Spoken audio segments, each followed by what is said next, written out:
Whoa. Whoa, man. Whoa. That's a double rainbow.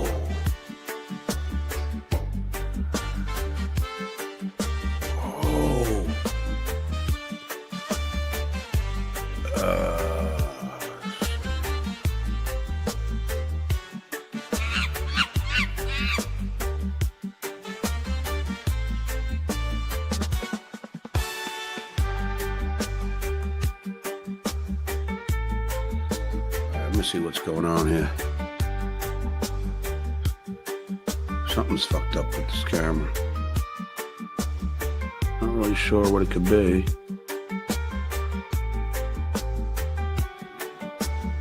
There we go. Something got mucked up on my camera.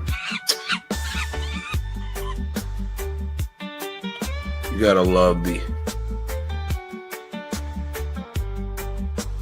I don't know what the fuck that was, but that was fucking odd.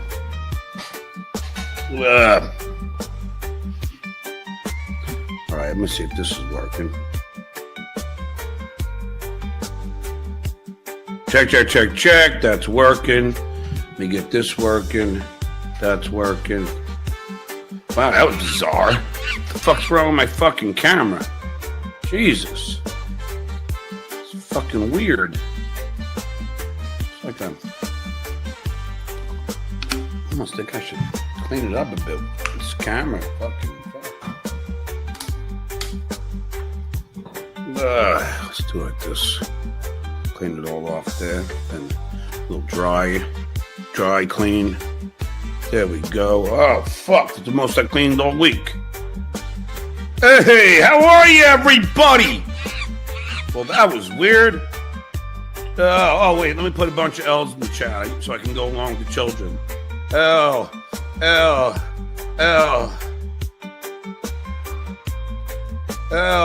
There you go.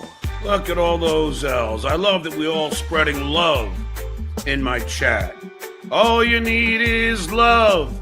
I hate this introducing the new notes tab that StreamYard did to me today. I don't need this fucking thing here. I don't know how to get it. I don't know how to get it off, Edith. How do I get this fucking thing off? I don't want it. Fucking get rid of it. I don't want it. Fuck. It's just fucking... I hate when these companies do this to just add something that you don't want and you can't get rid of it. Who are these people? Fucking hell. I don't want it. YouTube terms of service. I can't even get rid of it. Just for all you people at home, there's this like purple strip going across the top of the screen of StreamYard. And I don't want it there. Announcement, introducing the notes tab. I don't want the fucking notes tab. How do I get rid of this fucking thing?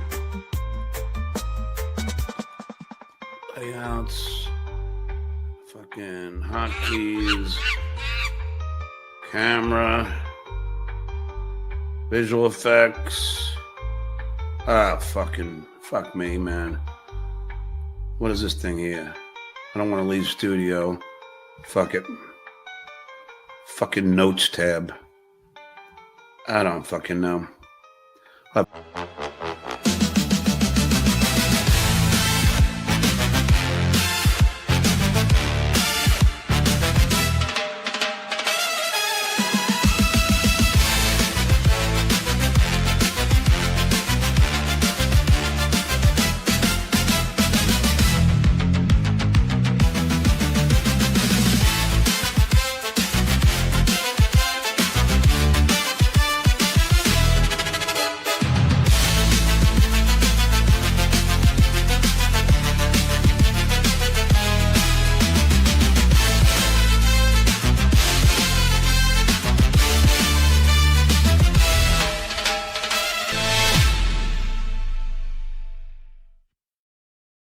Another week of Dabbleverse Live. No one thought we'd make it this far. Look at us. I'm just trying to host the show as long as I can without getting sued. I am Blind Mike. Welcome to the Blind Mike Project channel. If you're new here, just consider checking out some of the other shows and subscribing. No super tips this week. So those of you that do super chat, that'll be put towards next week's goal. So keep that in mind if you think of super chatting. With me, as always, is my co-host, Karl, from Who Are These Podcasts. Karl, what are we talking about today? I'm glad you asked. On today's show, Deb leaves Nice Podcast stupid. $2 Corky blatantly lies about me. StutJo is still acting like Dr. Steve did something that matters. Grillo has very thin skin. Ray DeVito's show is more unwatchable than ever. Chad Zumock is jealous Lucy Tightbox makes money streaming.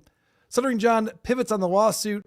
Rob Saul reacts to StutJo's heinous accusations. Ethan Ralph appears on BYB. And Beef Drippins will be joining us. But first, you know how we start this show. Well, banter is the way to chat amongst your friends. Banter it will pay in likes and dividends. Karl is my hero, and Blind Mike too, I guess. Banter is the thing with which we obsess. You know, Mike, I believe our teams are playing together right now in a playoff series. And I was at the Sabres game Sunday night to watch the come from behind victory over the Boston Bruins. And I'm curious if you give a shit about hockey or not. I did not know. I thought the Bruins did not make the playoffs this year. I genuinely Okay, so you're not paying any attention at all. No, I'm not. Okay, fair enough. So the Sabres made it into the playoffs. They actually won their division, first place in the division, and 14 seasons without a playoff berth. So I got to go to the first game since 2011 that the Sabres played. This is a big topic of conversation on BTH the other night. I said that was the longest drought in North American sports until they made the playoff. Like they had gone the longest without making the playoffs. And I guess I was wrong by like 3 months. I think the Jets haven't beat. So I knew it was close. It's the longest active streak. That's what I thought. But no, the Jets longer. No. The Jets are now the longest streak because the Sabres made the playoffs. This is what I thought. Everyone told me I'm an asshole. Who? Fucking Tukey doesn't know anything about sports. All right, this is the real banter. Now that's what I'm saying. These guys don't know what the fuck they're talking about. All right, good. The Sabres had a 14-year drought, which is crazy because that was the longest playoff drought in all of professional sports as far as Americans care about it. Mm-hmm. And also, it was the longest playoff drought in NHL history. Think about that. The NHL's been around for how long? Quite crazy.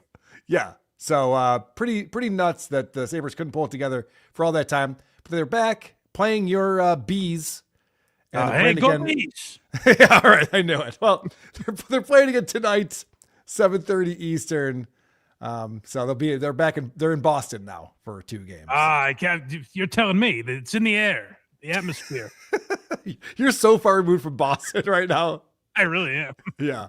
I know the Celtics are. The Celtics have a chance. That's all. Yes. I really know.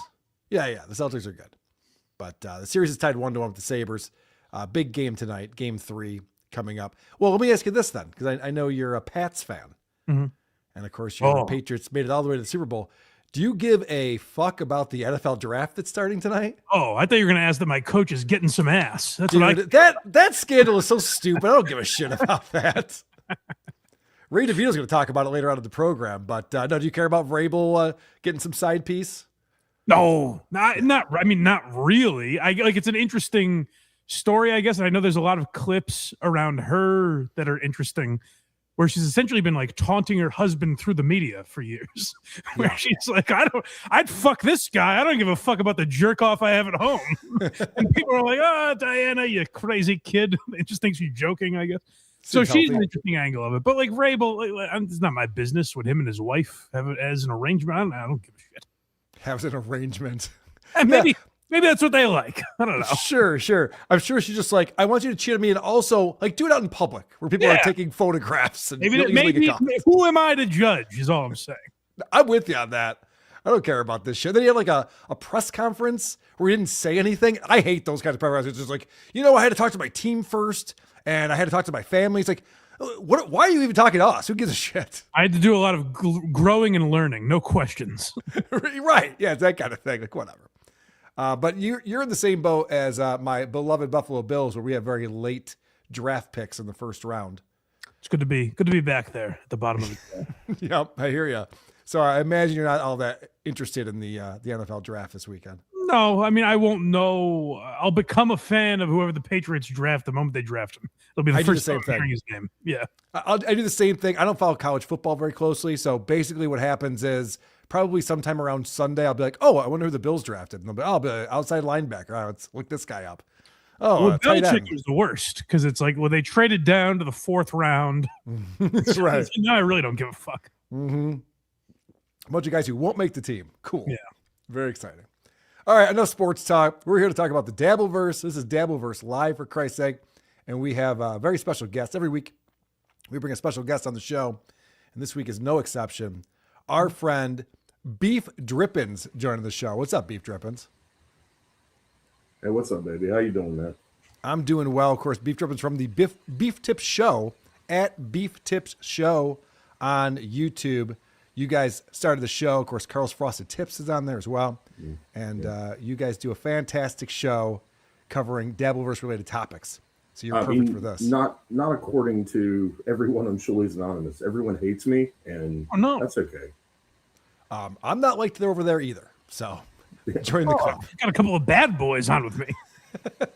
Well, fellas, I disavow whatever these two say. I've got no problem with you folks. Yeah, dude, Shuley's Anonymous loves Blind Mike. That's what they all say. They're all out there going, Shuley's a piece of shit. Carl can suck an egg, but that Blind Mike character, terrific.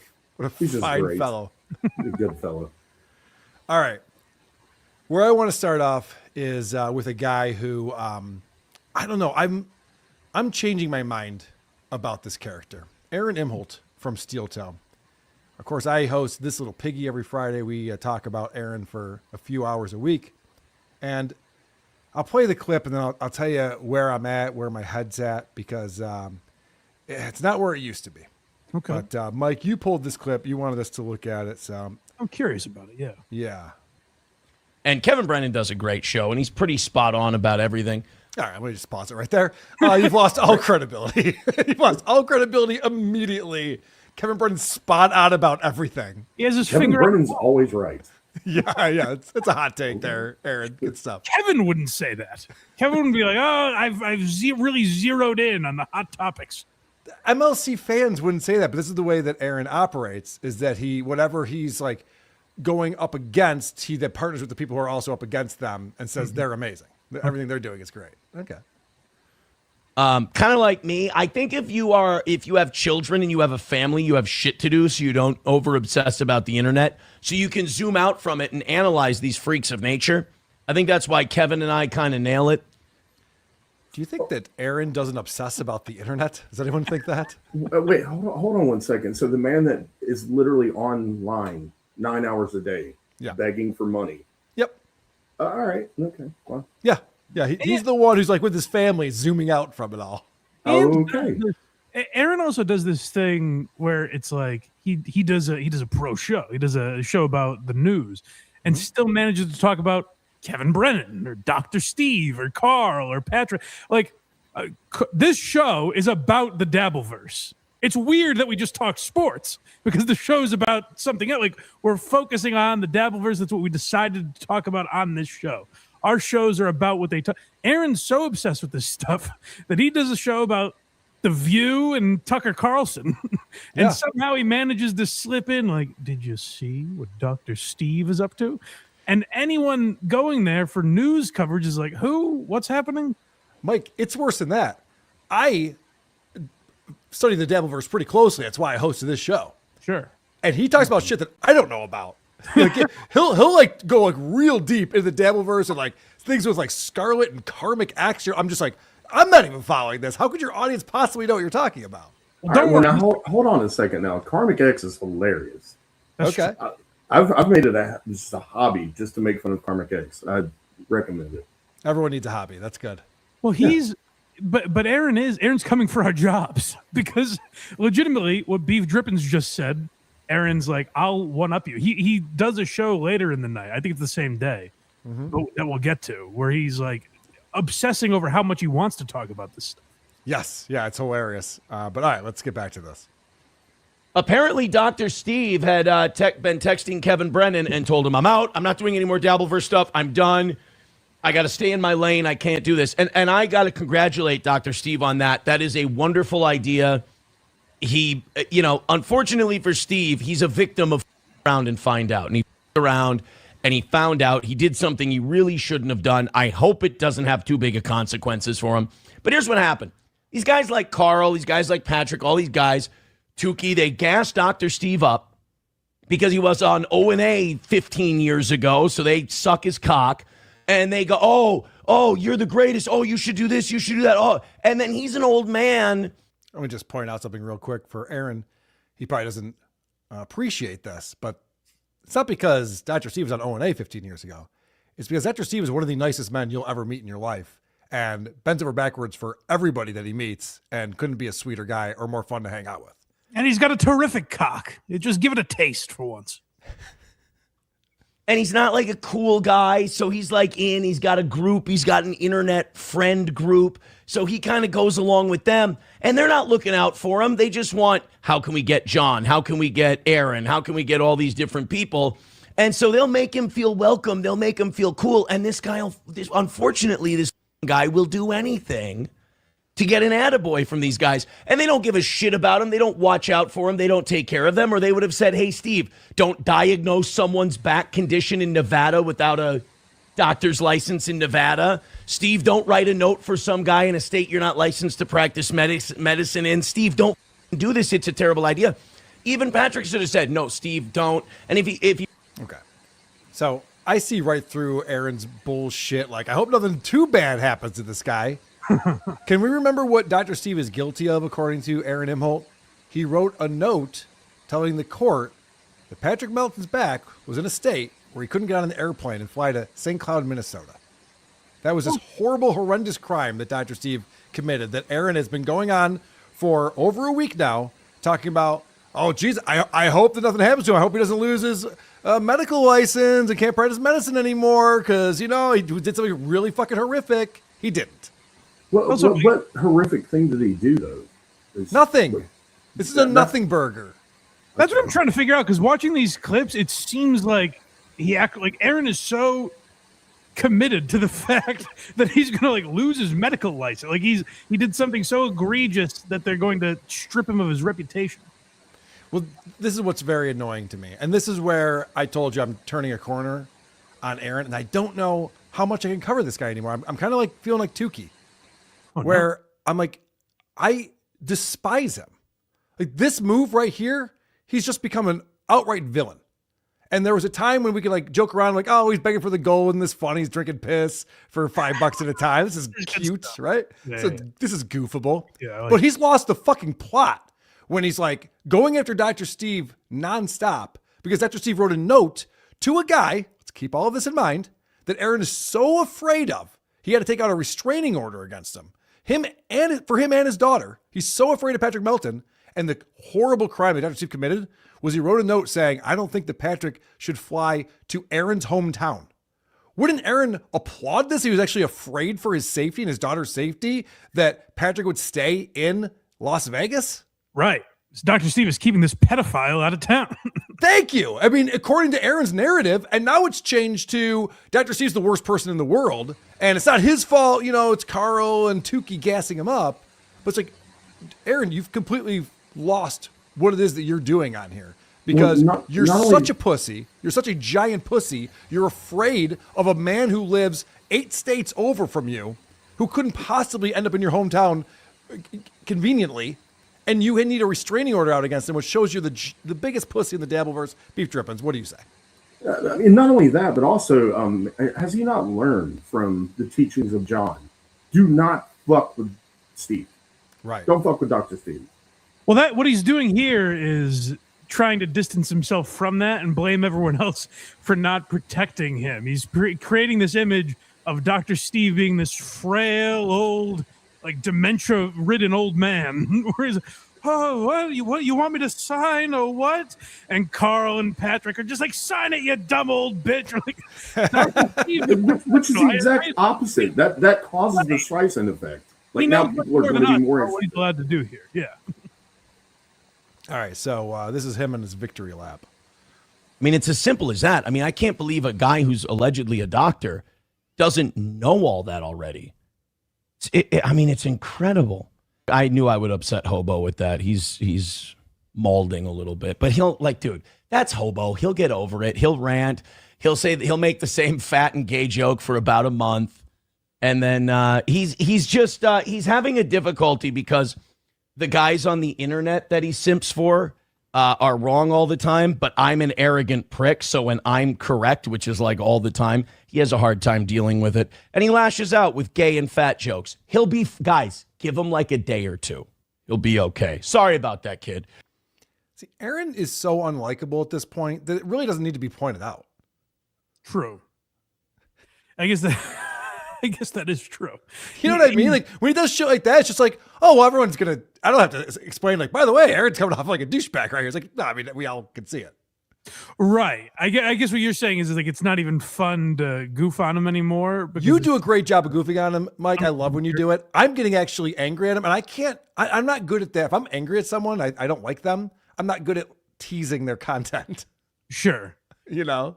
Yeah, but what he does do is like, again, we were talking about how obsessed he is with all this stuff. He's tough talking Hobo Chili Recipe. I believe is the man's name. Yeah. And that's evidently based on the context here. Not a fan of Aaron's show, but a fan of, I'm assuming, Patrick's show based on the way he's talking to him. Yep. So this is not only like right now, if we went to the chat and picked out a name and just shit talked this guy for no reason, that would be pretty weird. But at least he's here and interacting with the show and like a fan of this show. It would be even more strange to attack the fan of another show and be like, you like that show, you fucking jerk off? Hobo Chili Recipe? Like, why is this poor Hobo Chili Recipe under attack? Aaron is so thin-skinned, and he acts like there's no drama on his show. He doesn't want to focus on drama. He's just really good at reading the news and commenting on the news. He's the only guy I see who hones in on a single chatter and goes after him as if this chatter is his radio rival, who's also on in the morning at the competing station. Right. That's just a guy in your chat room, man. Relax. Who cares? Yeah, he absolutely goes after like one person because everyone else is dumping on him. So he has one person he can go after. Yeah. And he won't play clips of you guys or this show or whatever. Like, he won't play clips of people actually reacting to him. So it's easier to go after Hobo Chili Recipe. And he won't have us on his show, although last night he got drunk. He shotgunned a beer for some money, and then he was drinking some more beers, and he put his number out there, and he's like, Tukey, call into the show. Yeah. You know, he started inviting people to come onto the show, and then he went, oh, shit, no, I can't do that, because I could actually get exposed by these guys who know I'm a liar. Also, good for him. I think he did realize, like, they could just say Kayla Ricada, and I'll be fucked. They could. I mean, Tukey's not going to do that. He's like, I don't know how professional this guy is. Like, well, no, I think guys like Tukey and me, we're not going to try to get him in trouble with the law. I want to hold him accountable for the bullshit that he says, all the lies that he says, especially this Dr. Steve thing. Yeah, absolutely. Like, I would just go straight for his fucking balls, man. Like, I know he'd like that because he's into that, but nah, he would just eat shit immediately. Like, he couldn't do it. All right, so speaking of last night's stream, Aaron, I think for some people, alcohol is truth serum. And I think we found out what's really going on with Aaron and his show and his numbers. And, he's watching the quartering. He's sniping the quartering as the quartering's playing video games. And he decides, I got to get the quartering on my show because, of course, big news with him striking Kino Casino's YouTube channels. So this is Aaron from last night.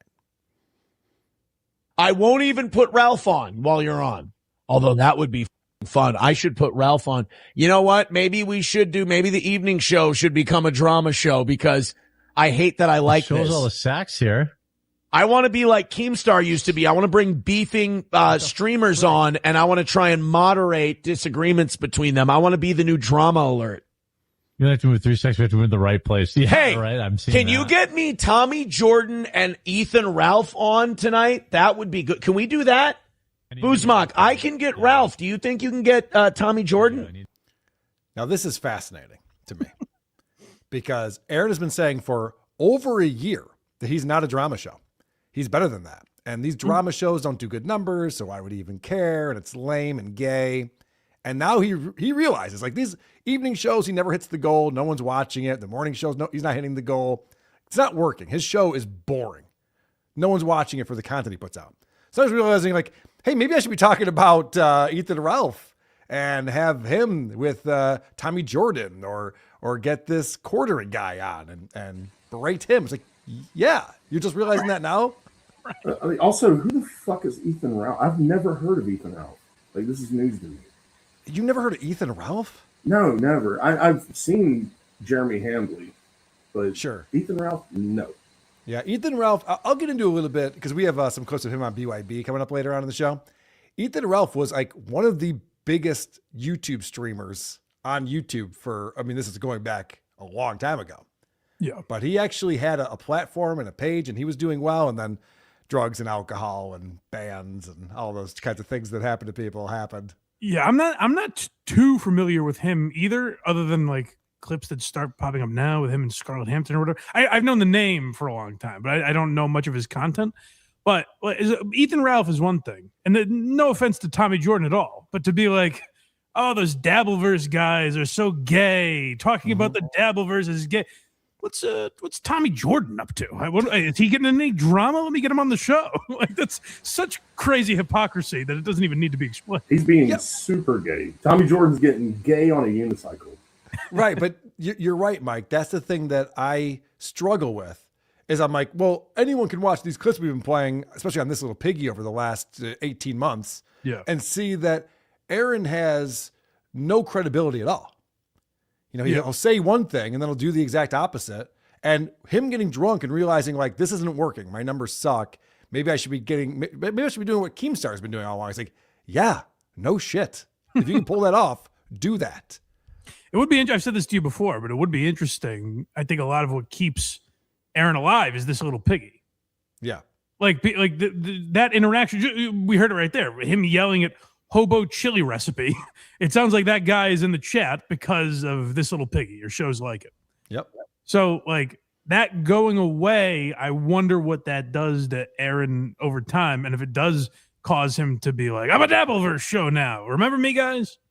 I've seen it happen where we took 1 week off of this little piggy and Aaron was going after me and Patrick nonstop. He's like, he's got to get our attention again. Because he felt it. He's like, oh no, they're not paying attention to me. That's not good.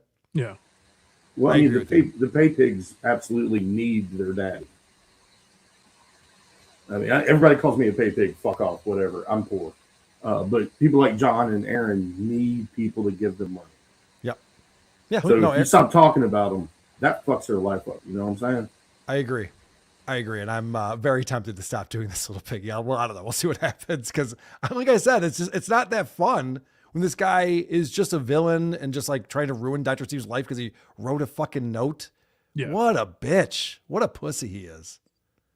Speaking of pussies and bitches, Steve Grillo decided to enter the Dabbleverse not too long ago. He moved to Vegas. Some company or something is putting him up in Vegas to start a YouTube something or other. And it's so vague and silly. People have said maybe Tim Sabian's connected to it. I wouldn't be surprised. Tim Sabian's made some really bad moves in the past, like hiring Opie to be on Westwood One. So who knows? But Grillo's just like, all right, I got to start a YouTube channel. I got to monetize it. I got to prove that I can do this. I'm going to enter the Dabbleverse. And he goes on John's show and he's like, hey, look at me. I'm in the Dabbleverse over here. Apparently, and this is according to Hackverse Anonymous Beef Salad. Any relation? No, Beef Drippins doesn't know beef salad. Okay. Beef Salad post. Steve Grillo has words like small, short, stunted, little, micro blocked out his super tip system. Looks like someone is a little insecure about their height.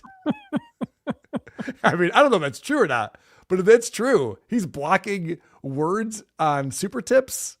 Well, Grillo's appearance has been kind of exhausting to me because even we just talked about Aaron. Aaron deep down is interested in this stuff. That's how we found out who he was, because he was a fan of your show. Like he likes this stuff. He just can't allow himself to admit it because no one here likes him. Right. So his ego won't allow it. Grillo has no interest in any of this and literally slid in to be like, do you guys want to give me some money? Like, do you have any money to give me? Does anyone have money for me? And that is the even grosser than what people like Aaron do. And I've told this story before, but Anthony snuck him into the WATP show at Hackamania because he was trying to get in and we're like, no, you need a ticket, you know? So Anthony's like, he's with me. So he comes in when Anthony came up on stage with us on WATP. And from what I heard, Grillo pointed at me and asked the guy next to him, "Hey, is that Cardiff?"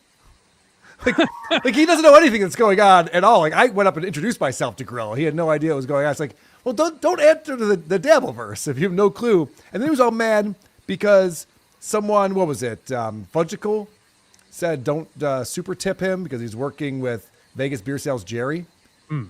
And Grillo's response was, "You're taking money out of my pocket."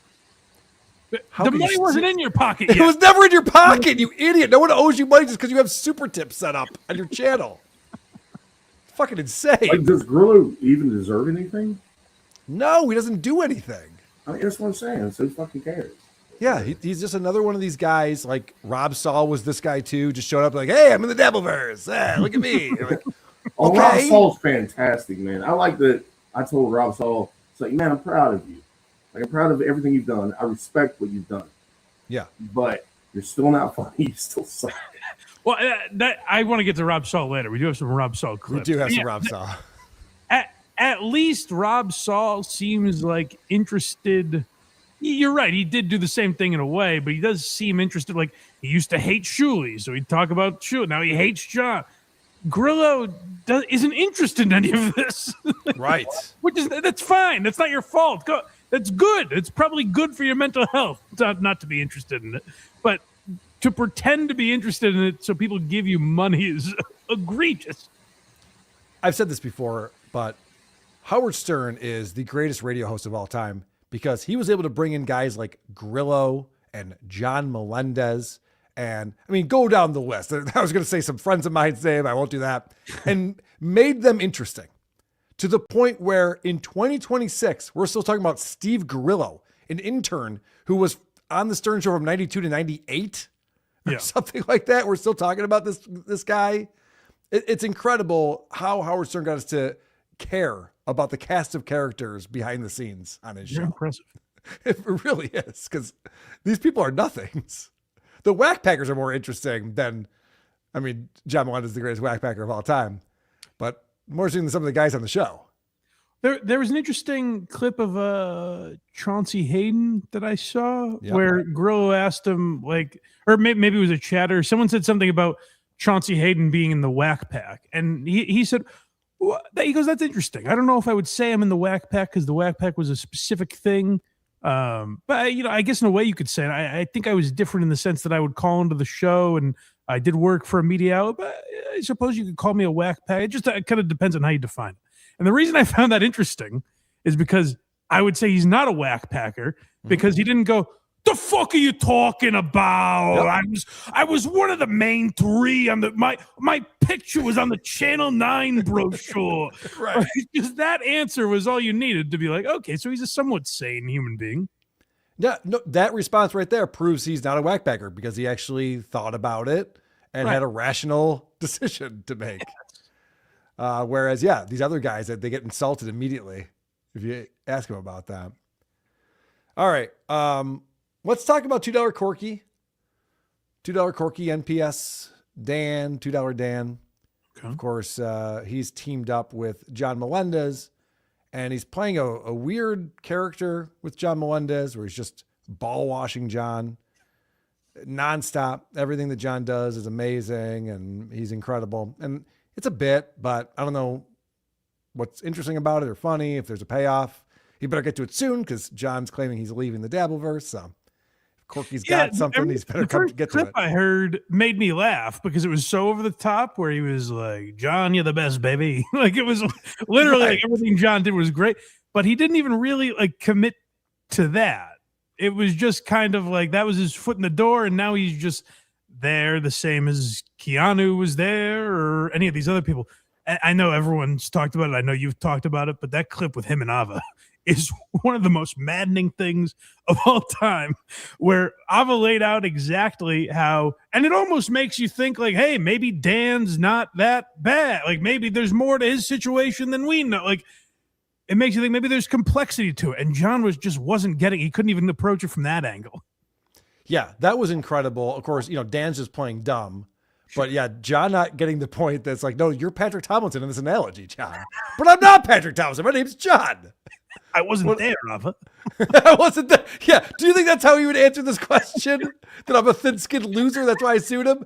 I wasn't there. How would I know? Fucking unbelievable. Beef Drippins has switched to his phone to see if the audio is better. What's up, Beef Drippins? I'm sorry, man. Oh, much better. Yeah. You don't have that static anymore. I literally had no time to set anything up. It was all my fault. I apologize. I gave Beef Drippins the wrong time. Yes. It was By Mike's fault. hours. All right. You took responsibility.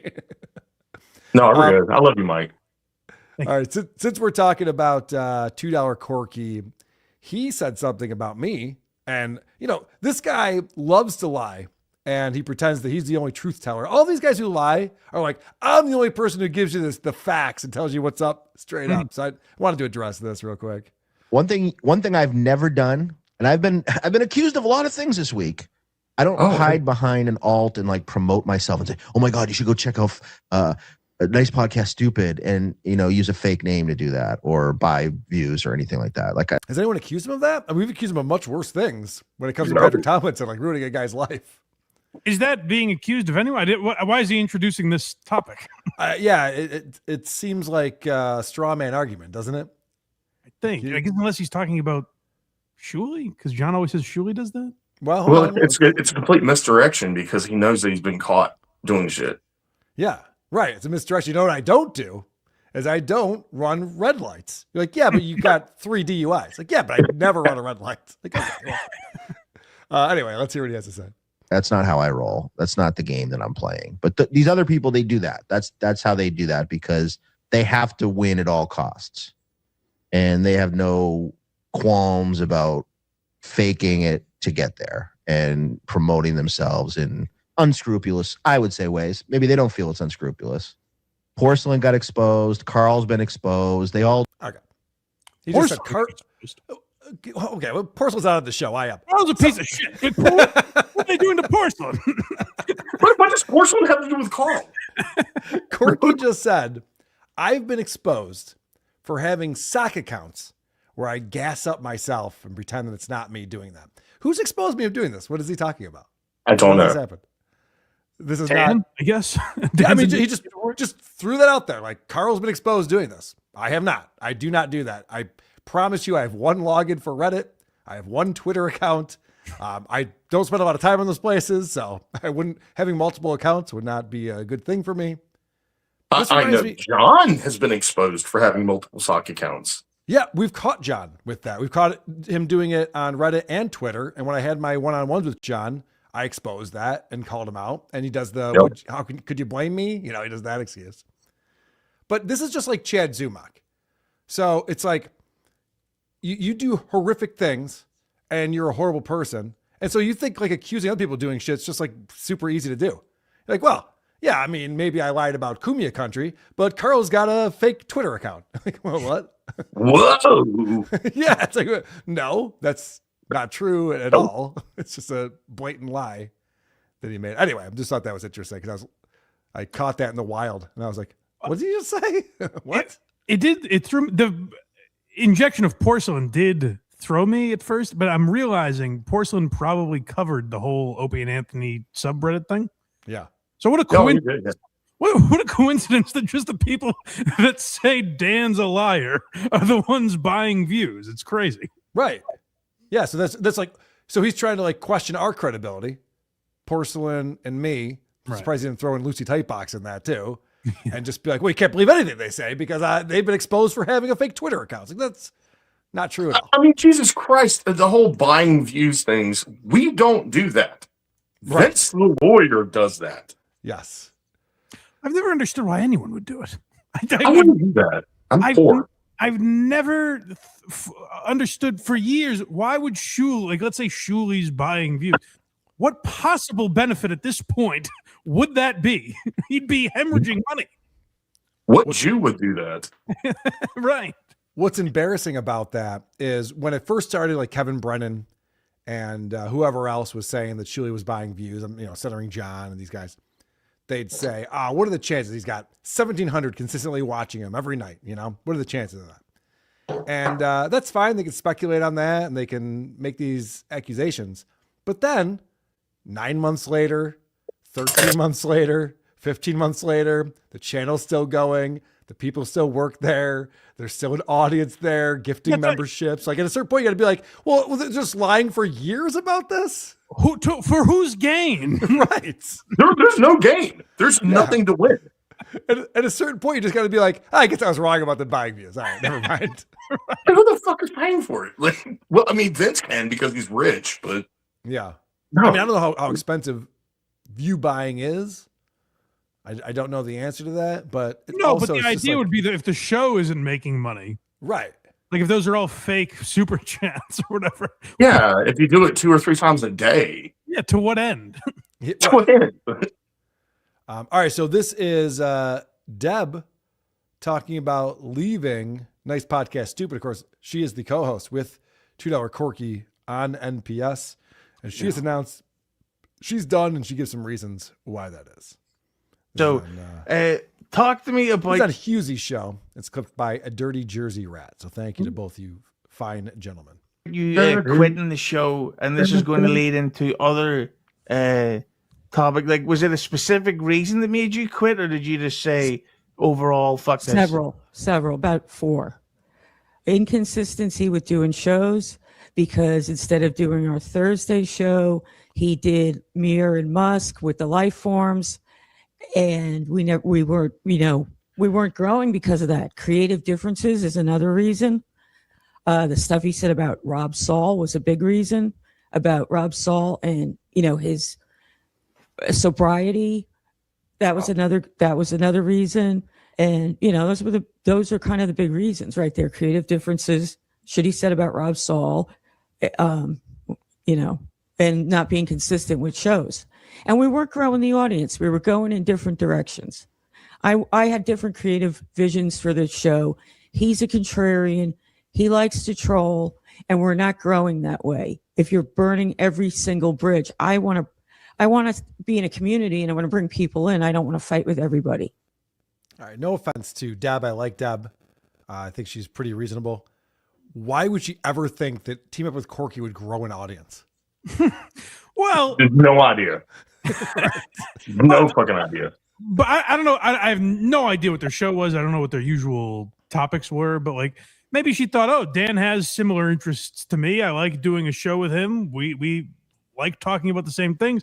Maybe over time that will grow. We'll find people that are also interested in a lot of the same stuff. That is how a show grows. What I don't understand is it seems like Dan is throwing away like actual relationships that he has and real things that he's doing to be on a show with John, like for what, to take Karl and Shui down, like as if that's going to happen by you two doing a show together. Like, I don't get that.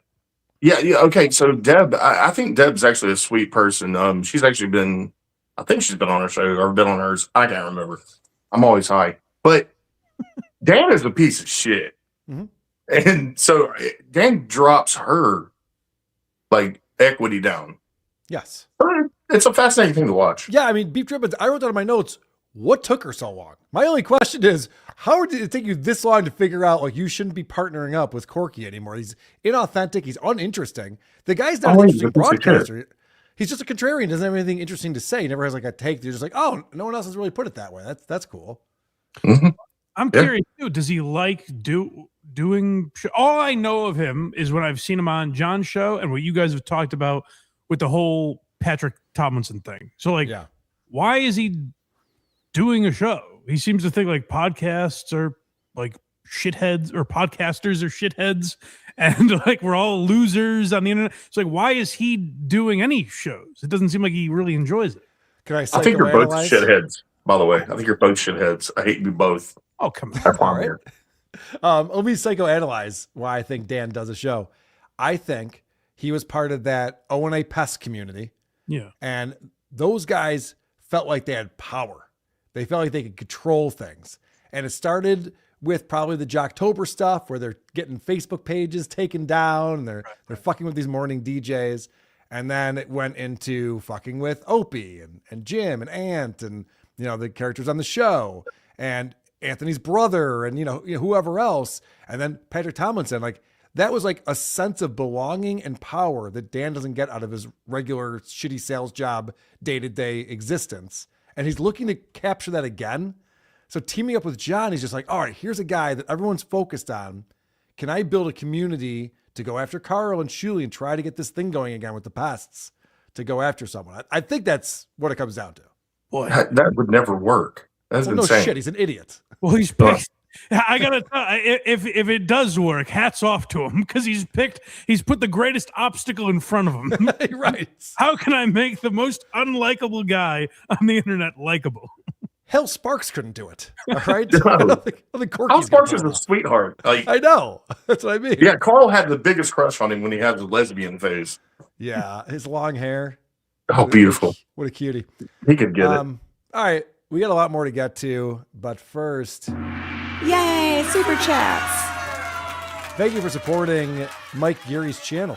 Mm-hmm. Make sure to like and subscribe while you're here. Mike Geary puts out great content, including Sunday mornings. He does the Blind Mike Project, but you might not know that because at Cardiff Elect with 279 says, this is Stuttering John's time slot. Sunday morning is mine. Fuck Blind Mike. I've got nowhere to go. Unbelievable. This guy just took over your slot on Sunday mornings. Well, it's okay. Is I it? prefer you not to do it, sir. Yeah. I don't know. I think it's pretty fucked up with Cardiff. He's clearly Elect. doing it to bother me. So if I react to it, then it just makes it worse. Don't do that. Legal. Tuki's unpaid staff says, I stand with Taters. Carl's gay. Definitely gay. Germ 42, Sabres lost because Josh Allen beat the drum. Choke. That is true. That is That's why true. they lost. Oh, man. This guy can't catch a break. S. Layden says, Rossini random tweets on Madden games equals fire now. I don't know about that specifically, but yeah, there are a lot of great clips of her just on podcasts talking about basically cucking her husband. Tuki's unpaid staff. Who's more annoying, Ava or Aaron? Oh, that's tough. Ava. Ava's really annoying, but Ava. Ava makes some good points from time to time. But there are times when I'm like, yes, Ava gets it. Yeah. Aaron I'm never like that. It's happened like once or twice that Ava's been like, the past week, Ava's been on point. But other than that, no. The striking thing, and of course, talking about like we shouldn't be partnered with Corky. He's a bad person. I've never seen Aaron have a moment where he's gone against something that would benefit him. Like it did not benefit Ava in that moment to be questioning Dan, and she did it anyways. Yep. I've never That's the seen point. Aaron. I've never seen Aaron do something like that. Right. All right, fair. General GK says, and the bar for guest hosts has reached a new low. It was my fault. The man didn't have proper equipment. I'm sorry. And the show has reached a new low. Oh, Lord. Obnoxious John is here. He says, Dr. C's special guest on TLP tomorrow at 4 p.m. I don't think that's true. The Tommy Jordan 2 Beef Drippins. Awesome to see you on here. Congrats. Tojo weighing in on Beef Drippins. Somebody's happy then. Fuck off. Volsaire with €5 says, when Aaron is arrogant, he's actually hurting real bad. Let's not forget this loser gets up at 5 a.m. to cosplay as Anthony Cumia poorly. That is true, man. Like you can read what's going on with Aaron's emotions on his face every time. I've heard morning radio guys talk about how miserable it is to get up that time and the effect it has on your mental health and everything. It's so much crazier to do it for no reason. Yep. Especially when you do an evening show on top of it. He has no time to prep a show. Right. So he wakes up at like X o'clock a.m. and just screams, please give me money. And then eats lunch and then's like, evening show, please give me more money. I love it. He doesn't have time to prep a show. He doesn't have time for news to happen. Right. What's happening between? Where are his kids? What the fuck is happening? Tommy Jordan again says, Porky so special that his professor headshot is a meme. His professional headshot is a meme, I guess is what he meant there. I'm sorry. I miss you, Jimmy says, Mike, have you thought about doing a Why Are You Not Laughing about Stuttering John? We did technically do two. I guess we didn't give it a different name, but there's Stuttering John, basically up through the Tonight Show we did, and then we kind of did like an origin of the Dabbleverse type of episode about Stuttering John. The mayor of South Dakota says, Mike, as a man with a disability, mine is that I'm gay. Thank you for representing us. I got you, buddy. Oh yeah, I guess I've got 2 disabilities now then. you're gay. Hell yeah. All right. I got just a quick thing I found on Hackverse Anonymous on Reddit, because does anyone talk about Ray DeVito anymore? Does he go on MLC? Does he do anything? Does anyone see him? No. So Ray DeVito and Clearwater Chad have both kind of like gone away because they don't have any talent. There's nothing going on with these two. I don't like when you read the thoughts that keep me up at night, Carl. Well, Mike, this is what this show is for. Yeah. Someone posted this clip on Hackverse Anonymous, and these 2 idiots have found each other. Oh, good. So we have Ray DeVito with Clearwater Chad, and they're both brain dead. They're starting off this clip looking at Mike Vrabel and his wife and talking about this controversy. Oh, false. Mike V, do you know anything about this story? If that's the damning photo, that's nothing. Yeah, Mike V takes me as a guy that watches the news. I respect that. Don't watch the news. I don't watch the news. I don't watch it either. It comes across my feed on my phone. I can't control it, so I do know some news. What do you know? What's going on in the? Well, it hasn't been anything lately except the weather always flashes across the screen. Clearwater Chad's like, I can't avoid the news, man. It's always coming up. Yeah, what's going on in the news? It's supposed to rain tomorrow. Oh. Okay. Wow. Breaking news. That was amazing. It's 2 waterheads talking about reading in the newspaper from the day before. Yep. God bless. I've never heard the weather referred to as news. It gets worse. Hold on. It gets worse. Also, I think everyone should be done with TMZ until they find like that lady got kidnapped. Remember, it was them that presented the story. Oh, okay. Did they get it wrong? No, she's still missing. Oh, okay. You know what I'm talking about? The lady that got kidnapped, the mom? No, I try not to watch the news. Jesus Christ. There we go. I mean, first off, the Nancy Guthrie fucking thing was everywhere for nonstop for a month. And the fact that Ray can't think of her name and Clearwater Chad's ever heard of her. Yeah. But then you think about we got snow in April the other day. And that's true. A whole other crazy thing. That's true. I live near Clearwater Chad. It did snow on Monday. That's a good point. I feel like Clearwater Chad's like, but I saw the Mortal Kombat 2 trailer. It's like, what the fuck are you talking about? Well, you're doing a good job of not watching. He's nailing it. You're getting A+ in not watching the news. If anyone's not watching, I know that we're still at war with several countries, though. Okay. With everybody. Who are we not at war with? Bring us back from Iraq. True. Are we at war with Iran right now? Is that who we're at? Iran? I think we got our fingers in the Russian Ukraine thing, and there's some other stuff too. We got that sounds inappropriate. We got our fingers in it. Our fingers are inside. How many fingers are inside there, Clearwater Chad? We're financially backing Ukraine or something like that. Is that right? I don't know, man. We got to take. What are you drinking, by the way? What's your drinking choice? Red Bull Peach. It's pretty delightful. Why you? So that's what Ray DeVito is up to. These people just need to get a job. At least Clearwater Chad has a job, or a couple jobs. It's good. I feel so fucking secure with my podcast right now. These guys are retards, man. Yeah. It's amazing. I talked to Ray years ago. I went on his show. I showed him the notes that I put together for a WATP episode. I explained to him how I put my show together and the work that goes into it. And I was really trying to help him. And he has learned nothing.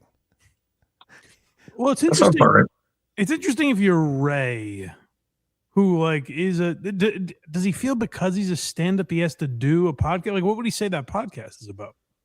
You know what I mean? Like, does he have a reason for doing a podcast, or is it just I'm a comedian, so I have to be podcasting? Kevin Brennan podcasts, and he makes money, so I have to do that. The reason is because people super chat him, and he puts his he puts his Venmo out there. Okay. So you can Venmo him money. Nice. He's got a Patreon. You can give him Support on Patreon. Does it work? Do people do that? I doubt it. Please Venmo me. What's up? At Beef Drippins. Do you know what I mean, though? It's like a lot of these guys. Yeah, it's an ATM machine. A lot of these guys like go into it thinking like, oh, I can make money. Like Grillo. We were talking about Grillo earlier. They're like, oh, I can make money streaming, rather than build up a show, build up an audience, get people who want to support you, and then be like, all right, if you want to support me, great. And here's what I'll do in exchange. Like when I started my Patreon, I was reluctant to do it, but I had other people telling me like, if you started a Patreon, I'll support it. So finally I go, all right, I'll do a Patreon. We'll do a bonus show every month. So, it's just giving me money for no reason. You get a bonus episode. Yeah. And then we got so much support. I said, all right, we'll do 2 bonus episodes a month. Thank you guys. And now we still to this day put out 2 bonus episodes on our Patreon every month for people just who support the show and give money. A lot of these guys just think that they'll just get money with nothing in return. Like Aaron Imholt. It's like, hey, just throw money at me because I'm here. Well, that's what I mean.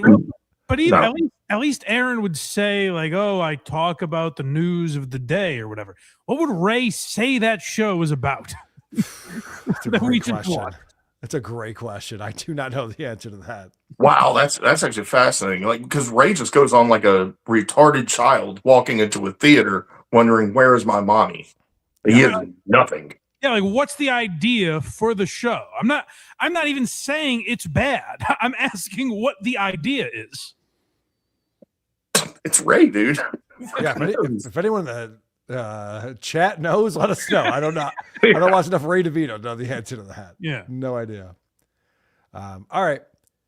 Let's talk about another guy who has no plan and just wants money. That would be the Z-Man, Chad Zumock. Chad is another one of these guys who like is at war with himself on his show. So he'll come on and just be like, today's show sucks. I hate this. I hate doing this. I don't even want to be doing this show anymore. Recently, he came on and talked about how his show from the day before sucked and he hated it. Okay. Now I'm doing a special Sunday show today, guys, because... Sorry about the voice. I don't know why. I don't know why Dirty Jersey Rat is doing this. It's changing Chad's voice, but anyway. It's better. It's more enjoyable. It's fine. It's fine. Because yesterday's show was a shit show. StreamYard was a fucking mess. The chat was being cunts. I wasn't in the mood. I didn't realize the Cavs game was on that afternoon. I was missing it. Imagine coming on your show and having 5 excuses why the show before it sucked. And letting people know that you're getting to him. Like, God, I mean, everyone in the chat was being a cunt. You're like, well, you might not want to act like they were bothering you. It's a proven strategy. It always works. Right. It's hard. It's not working for me today. It sounds like baby Chad. It sounds like we're watching little Chad, which is a way to watch this. Yeah, little Chad was on in Tukey Soup's Vegas show. Oh. The puppet, the Chad puppet. Oh, okay. And I just shut down the show. I was like, fuck this. I don't got to deal with all this nonsense on a Saturday. So I shut it down. And yeah, that's what it is. I don't respond well to threats, by the way. So for people threatening me, I don't respond well to that. It's going to take a little bit more than threats. So everyone thinks they can say whatever the fuck they want to me. You can't. You won't. It won't happen. That voice you went through and did some house cleaning. Mm-hmm. Yeah, so he's the victim. Oh, he's another one of these cry bullies who goes after everyone and then is just like, oh, and then you guys are threatening me and you're being mean to me in the chat and I have to block people. So he's blocking people all the time. And he's also striking channels. Now, you might know about Chad Zumock. Chad Zumock has a fantastic channel where he puts together amazing clips of Chad's show. And apparently, Chad struck him this week. Oh, no. Holy shit, is Chad with us now? I thought we were all doing this. Sorry, I thought it was a thing. So this is him explaining why he was striking Chad Zumock's channel. Some people are messaging me about the Zumock thing. I've never liked that guy. He creeps me out. He's a clown. He's not funny. He literally mimics everything Melton does. And what's interesting about this is that Chad hates Ray DeVito.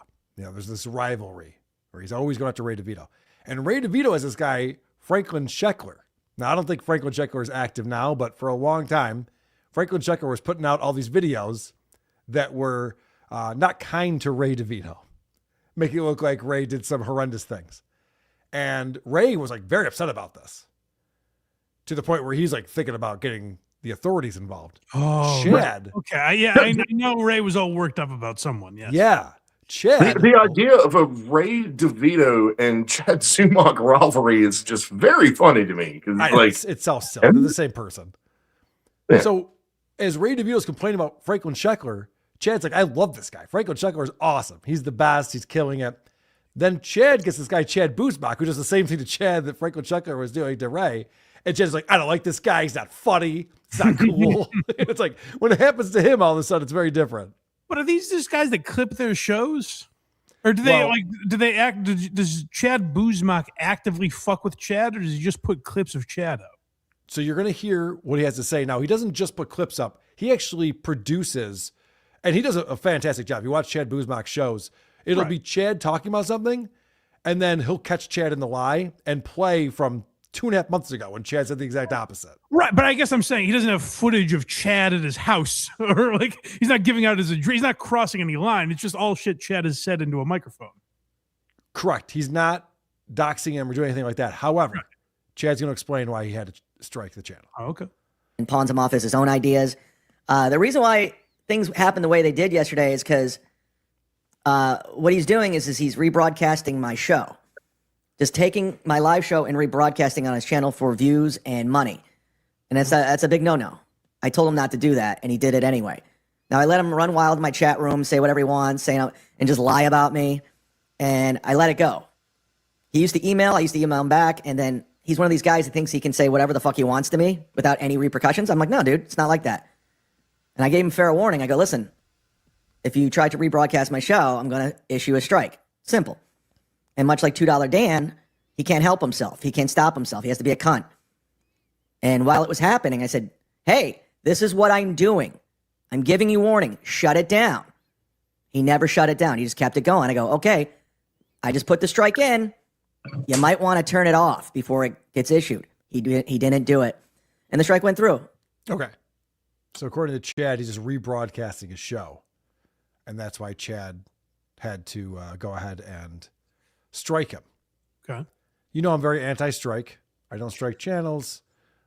There might be a time and a place for it if people are doing something like that. But it is interesting if you think about Chad's history with what he's done with his channel. Well, it's not right. You shouldn't do that. And you're like, well, didn't you used to strike? Didn't you used to snipe Kevin? Yeah, that's why I stopped doing it altogether. When Kevin struck my channel, I was pissed. I was out of my mind during that period. And I had a brief conversation with Adam Hineker saying, hey, listen, you're stealing. You know that. You're stealing Kevin's content. Because I'd leave it out there for free. Then people started canceling their Patreon memberships to Kevin's show, and they would just watch mine. And that's exactly what it is. It went through my head. And I go, oh, you're right. It's stealing. So the reason why Tukey exists is because Chad was sniping MLC. And then Tukey said, I bet I get more viewers watching me snipe Chad snipe MLC than Chad could get sniping MLC. And he was right. Also, it's the fact that it's all right. So if Ray DeVito shows clips of Chad and doesn't make a funny joke, but Chad shows other videos and can't make a joke, it's the same fucking thing. This is the thing. It's like live by the sword, die by the sword. Where it's Ouroboros. It's a snake eating its tail. This is fucking fascinating. Right. So personally, I don't snipe channels. We've definitely tuned in for a second when I hear something's on. But just sitting there and sniping a channel. Like this is what Chad made his living off of for a little while. And he even confesses to this. Well, sometimes you pop into Karl's show and all that. Yeah, I'm just checking in real quick. I don't make it my entire broadcast. I go and watch for 5 minutes to see what they're talking about, and then I move on. You see what I'm saying? Have other things to go to. Have benchmark bits. Have things like drunk dials. What? Like hype trains. That's hilarious. So he's like, listen, do I snipe Karl's show? Yeah, of course. But I also have the hype train. So it's not just all sniping Karl's channel. You're the goal. That works out for a lot of people. Right. That's what we're all looking forward to. Is the hype train. So apparently Chad Boozbach would just beg for money for 7 minutes at a time. Then he wouldn't have to strike his channel all over it. Yeah, so I don't know. I just don't know what Chad Zumock is uploading. If he's literally taking Chad's entire show, not changing it all and just putting it on his channel, yeah, you can't do that. Like, I guess he shouldn't do that. But if he's doing it where like he's putting clips up and shorter clips and compiling those with things Chad said that contradict the other thing, that's kind of funny. Also, it's promotion in a way. One of these channels. Is it Mossy Clips? I don't want to get that wrong, but one of the clippers clipped me the other day talking about Stuttering John. It was not the entire segment; it was a lot of it. But my logic is like, I assume people that are watching that there might have never otherwise watched me talk about that. Right. So like, it's a good. Now, if they start doing every episode, the entire episode, I'm gonna have a problem with that. But like this, it's an exhausting. These people striking each other and sniping each other. I think I feel the same way about this conversation as you do about Aaron, where I'm just exhausted with it. Like, how do you guys have the capacity to keep arguing about this same shit? I'm with you. No, it's you're absolutely right. I mean, I love the Clippers, and on my show, yeah, we do snipe people for like 15 minutes or something, and just make fun of them. But you guys are talking over that. Oh yeah, yeah. So like that, to me, that's not the same thing. That's not rebroadcasting somewhat. It's the same as me playing clips. It's a little more disorganized, but like if you're transforming it, then I don't really see what the problem is. That's what we do. I mean, All right. Well, recently, actually yesterday, I should say, Kaylee went on Lucy Does Dabbleverse special episode because we had our day at the courthouse with the Honorable Judge Denalfo, who had a conference with my attorney, Danny Savelos, and Stuttering John's attorney, Bennett Susser. And so Kaylee went on her show after that to talk about what went down. And Chad was so jealous about this. He's so upset. Now, Kaylee originally had it scheduled for 12:30. She moved it to 2 p.m. I'll explain why that happened because I was hanging out with her that afternoon. But let's see what Chad's upset about first. Once over Kaylee, Lucy, whatever the fuck her hilarious name is, I have no problem with her personally. I don't know her. She's literally 100% grifting the audience and Karl's WATP audience. Oh no. She had a show scheduled. All right, so he's established she's grifting the audience. Now, a lot of people like Chad don't know what grifting means. We'll get into all of that, but let's hear his case first. We'll see what he is saying. At 12:30 today. As you know, John's show today. Oh, she's already off the air. She went live for an hour to collect all the super chat money. She went live, and she was saying in her chat room, "You're not going to want to miss this." Then all of a sudden, she's like, "We got to move it to 2. Trust me, it's worth it." And I'm like, I'm interested. So far, it sounds like all the things Chad wishes he could do. Actually schedule something that people are interested in, get people engaged in it, anticipating it. You know, there's people who were lined up for, those 2 hours sitting there in the chat waiting for the show to start because they wanted to hear what happened in the courthouse and what was going on. And we sat there. I was in the waiting room. Yeah. Watching it, and Kaylee said, "Hey, I'm sorry, I'm having technical difficulties. I'm on the way." No one cared. Typical tease, just trying to get you guys hard, Just definitely a tease. Hell yeah, baby. Well, listen, Kaylee went to the courthouse and could report on what happened. Chad does things like go to Mersh's house and just look stupid outside of it as he's across the street saying, "Come out here and fight me." And so Chad's like jealous that people didn't care about that and made fun of him. Whereas Kaylee did something people were actually interested in. And she had 2,200 live viewers at one point watching her channel to see what she had to report. I'll say this too. I don't know. I didn't watch her show yesterday, but Chad said something like, she did an hour just to collect super chats or whatever. Yep. I did a couple shows with Kaylee over the summer about like Ethan Klein, and we did one on BitBoy Crypto. She sent an exhausting amount of preparation. I had a few clips, and she dwarfed me in the amount of shit that she prepared. So she doesn't strike me as someone that just turns on the super chat ATM. Yeah, she's never done that. She always preps. Oh, too so much. she's someone that prepares for a show. Yeah, man, weird. Fuck you. All right, so this is more of Chad complaining about that. Matt. So here's the beginning of her show after her thing. I'm jumping the gun because nothing happened. Okay, spoiler alert. If you're watching, you're waiting for something, nothing. If you're waiting for me to say something, nothing. I'm calling it out for what it is. It was a grift, 1 hour grift that could have waited. I'm just telling you right now. So what's going to happen? Nothing. And if you think something's going to come, it's not. It won't. It's a bummer. It was a nothing burger like I called it. It was. All right. This is what Lucy revealed on this show yesterday, if you haven't seen it. So the judge came in and made a ruling talking to the two attorneys, and he said, all right, on May 14th, we're going to consider this fully submitted, this lawsuit, and there will be no oral arguments. There'll be nothing more from the attorneys, the plaintiff or the defendant. I am going to rule on what's been submitted to date, and we are going to make a ruling. And Lucy's the one who broke that information.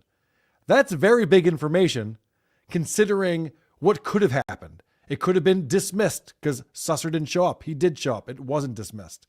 It could have been ruled on at that time. They could have gone through the affidavits and had sanctions for these affidavits that were identical, signed by different people. There were so many things that could have happened. What happened was something that no one predicted. The fact that, John's been bragging about the fact he's got these text messages and this new evidence that he's going to submit that's going to break the case wide open. And the judge goes, yeah, too bad, so sad. The only thing that we're ruling on is what's been submitted so far. I'm going to go through all of it, and you're going to have a judgment by July 14th. It'll be 60 days from May 14th.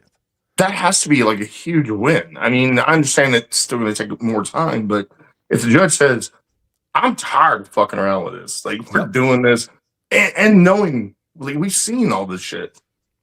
So what is Chad saying? Like, how did she say, like, I have holy shit groundbreaking news? Is that what he's accusing her of?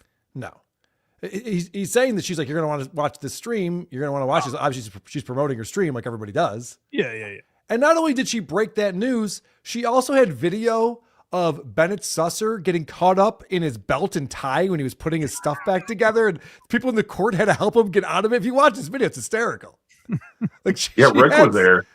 Yeah. Oh, right. Yeah. I talked to Rick. He was there. There's a guy, Eric from Buffalo, who was hanging out. Like, yeah, we were all hanging out in the lobby, watching what was going on, chatting about it. And she broke actual video and images of John's attorney that were hysterical. On top of that, she reported on what actually happened.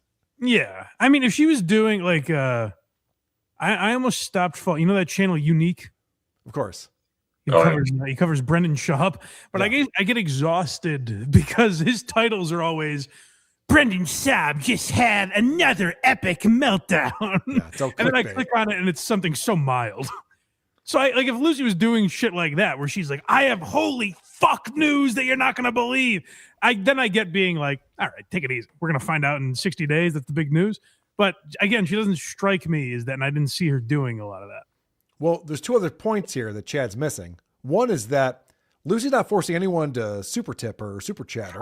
Right. She did make a lot of money during that stream. She had over 2,000 people watching it, and she was getting a lot of people who were supporting her coming through. Chad can't get that, so he goes, she must be grifting. It's like, well, no, it's the opposite of a grift. You can't stop these people from super chatting. I shit talk it every week, and they send me them. I can't stop. True.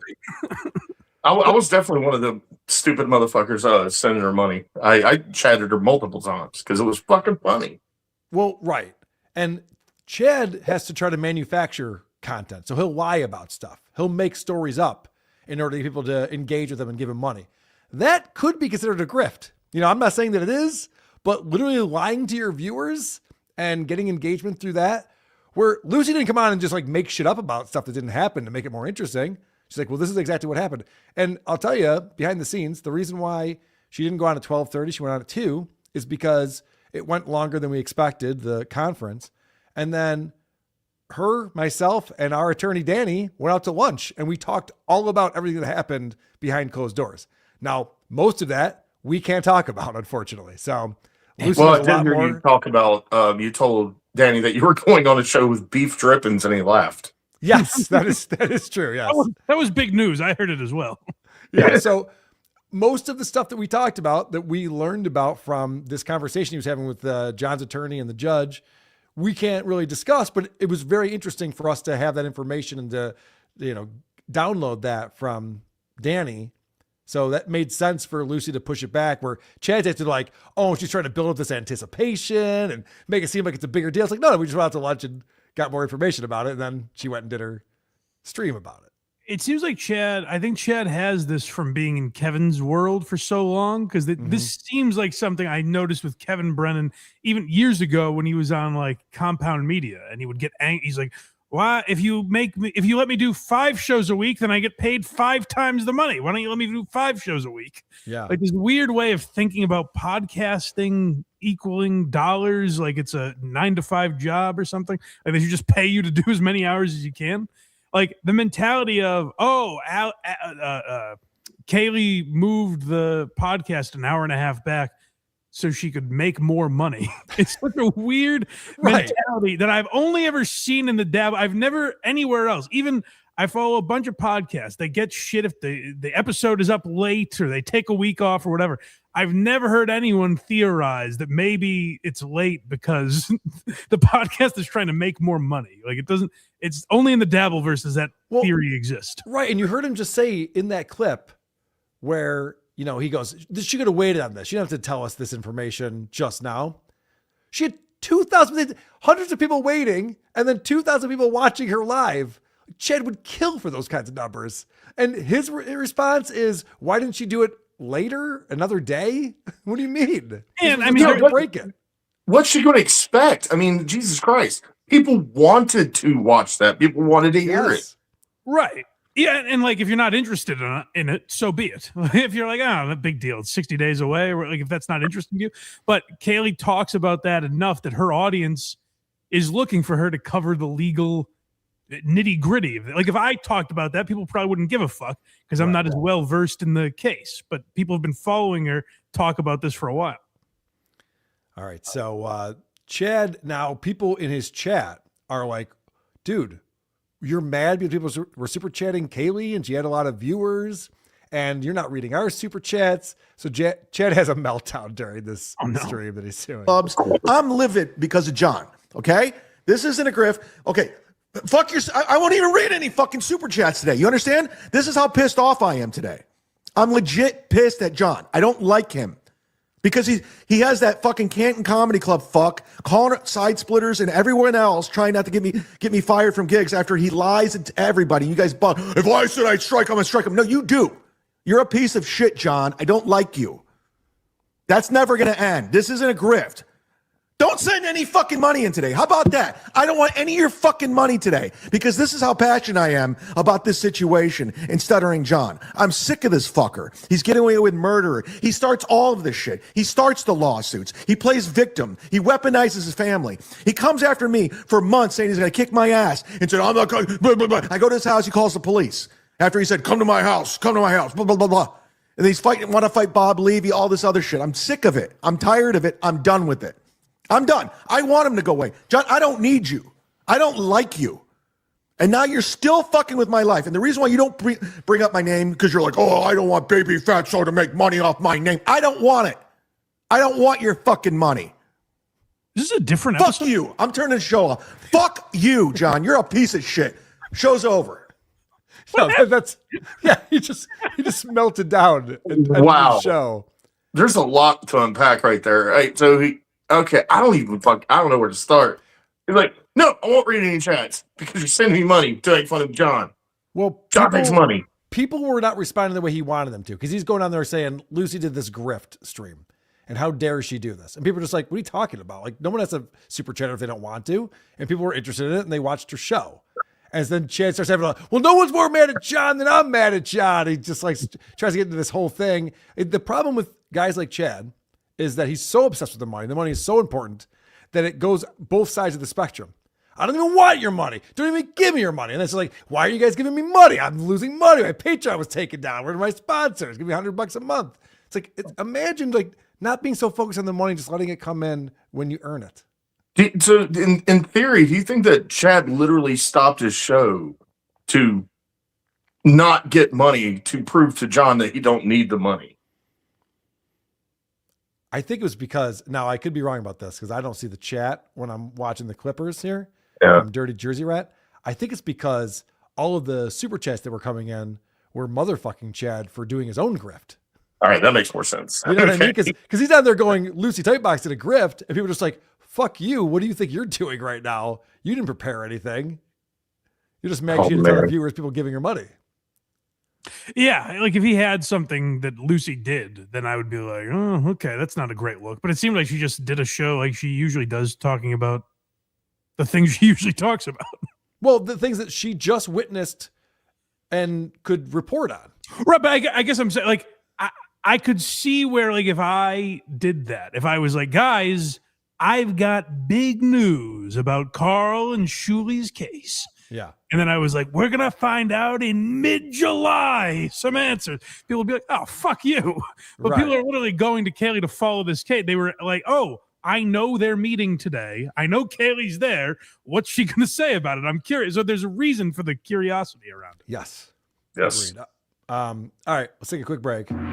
Yay, super chats. Quick break to grift right now. Tuki's unpaid staff, $5 Canadian says, what I'll never understand with John is that he's always angry and wet for someone who seems to be winning all the time. Those might be separate issues. I don't know if the wetness. I don't know about that. If he was less angry, would he be less wet? I don't know. The madder he gets, the wetter he gets, I believe. Ralph Lauren says Beef is as useless as OJ. Get him off the stream, please. I think he's been good. He's great. Tommy Jordan, Carol, help me. I want to see notes. Ray? I'll help you out, the Tommy Jordan. Carmopolis, blind ass Mike. It's me.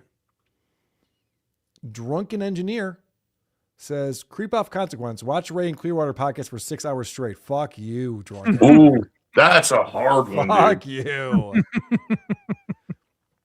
The mayor of South Dakota, Ray Logic, don't support TMZ because the FBI and police haven't been able to solve the Guthrie kidnapping. Yeah, that was a weird one, wasn't it? They were just like, what, did they get it wrong or something? He's like, well, no, but I need answers. Also, Adam, TMZ, they're not investigators.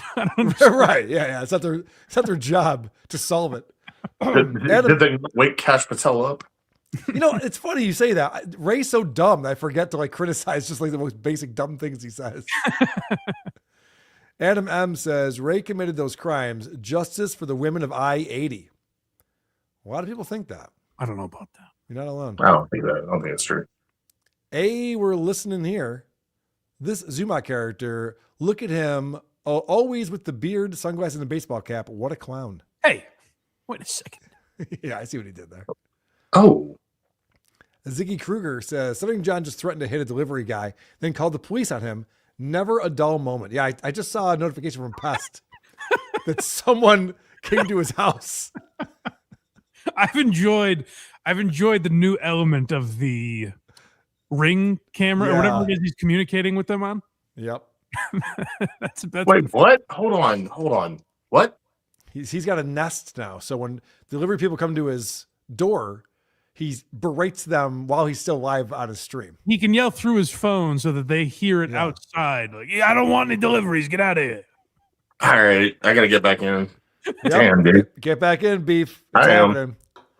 Carmopolis says, I never listened to Stern, but was a massive O&A and Ron and Fez fan. Sure. Was there an analogous person on those shows to give me an idea of Stuttering John's role on Stern? East Side Dave. Yeah, East Side Dave's a good one. Yeah. But he did good, though. He actually did shit. No, that's not a terrible analogy. I just think East Side Dave's role, East Side Dave on air, because of Fez's role, might have been closer to like Robin or Gary. Okay. You know? I'll go with intern David. No, John was bigger than that. But not really. Intern David got his own show. If you're looking at Opie and Anthony, you could kind of point to Eric Nagel because they would send Eric out to do those stunt things. Eric Nagel was good though. The perfect analogy, me and Tukey have talked about this. Billy Staples on the old Ron Fez show in WNEW, he might be the perfect analogy. But personality, his ego, everything. All right, yeah. All right. Yeah, that's a good one, actually. Yeah. Nancram became a YouTube member. Thanks, Nancram. On behalf of Mike. Rumple Trenchcoat of Columbo Podcast. Take this, Mike, you son of a gun. Thank you, buddy. Germ42, $2 to annoy Mike. Worth it. Definitely recommend. It doesn't annoy. I appreciate all of you doing it. It's very nice. That's not, you're missing my point. Free Cajun Love gifted 5 Blind Mike Project memberships. Thank you. Thank you. New what do people get with those memberships, Mike? I just interviewed Jake from Joke World, the comedy channel on YouTube. He's doing a comedy festival over the summer. We had a nice chat. That'll be up for members. And the next Why Are You Laughing will be about, it's our 200th episode. So we are covering the life and career of Jim Norton. Excellent. Nice. Drunk Engineer again says, I can read between the lines, Mike. Here's the money you clearly demanded to me when you complained about super chats ruining the flow of the show. Oh, thank you. James Hughes, play Stuttering John vocals from the end of Pink Eye on My Leg.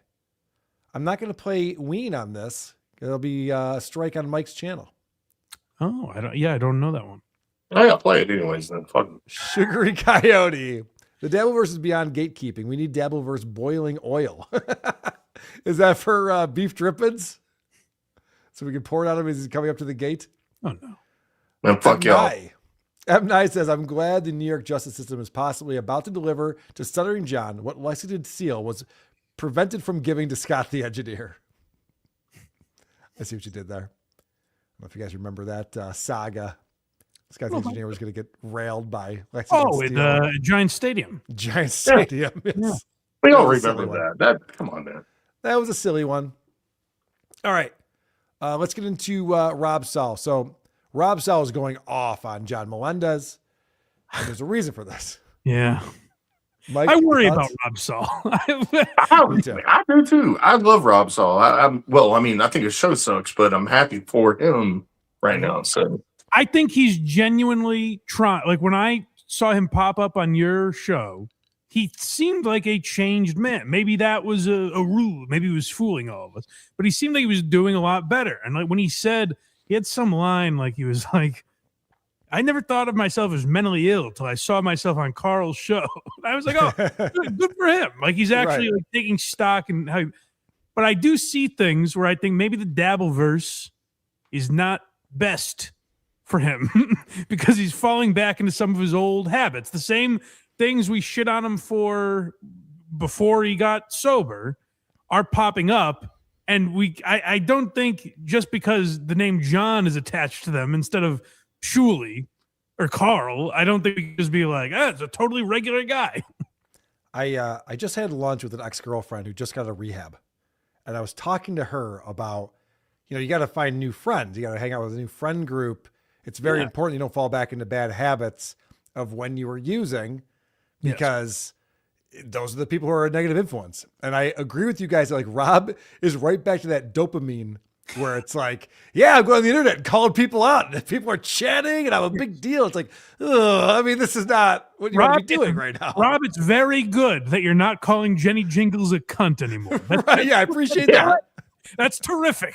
Good. We're all on board for that. But switching to Kevin Brennan's wife is not the correct answer. Right. Yeah, easy now. We got an Ooga Booga caller in here right now. That's a good point. All right. Where I want to start is with Rob's embarrassing moment, because this is what leads to John and Ava making fun of Rob and then Rob freaking out at John.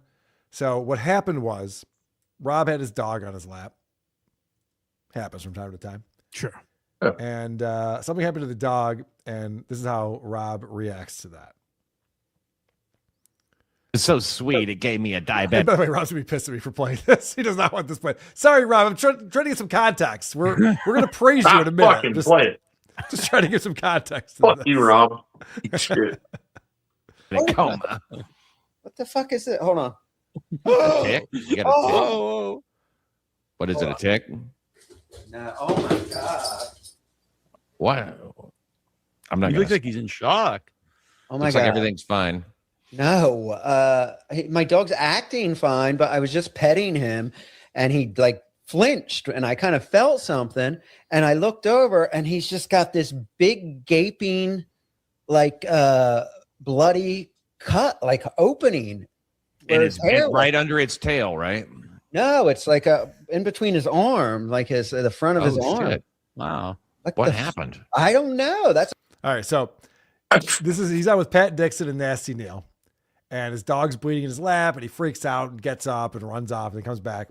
And you just heard Pat make the joke of right underneath his tail, so that's the your butt fucking your dog joke. That Pat just Yeah, I like that Pat went straight for the butt. Of course. Of course. And, so John and Ava watched the same clip, and they're laughing. Oh, he's probably fucking his dog. And Ava goes, oh, look, you can see him orgasming. And they back it up and play it over and over again.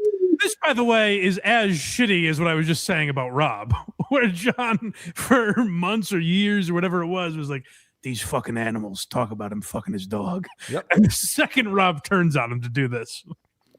Rob's fucking his dogs immediately. Like, he doesn't skip a beat. Yeah. Right. And Fucking fantastic. it's also quite hypocritical of John to be playing a clip and responding to a clip on his show, because that's the thing he's going to be DMCA striking everyone for. Yes. And Rob did private that video because he was embarrassed by it. Oh, no.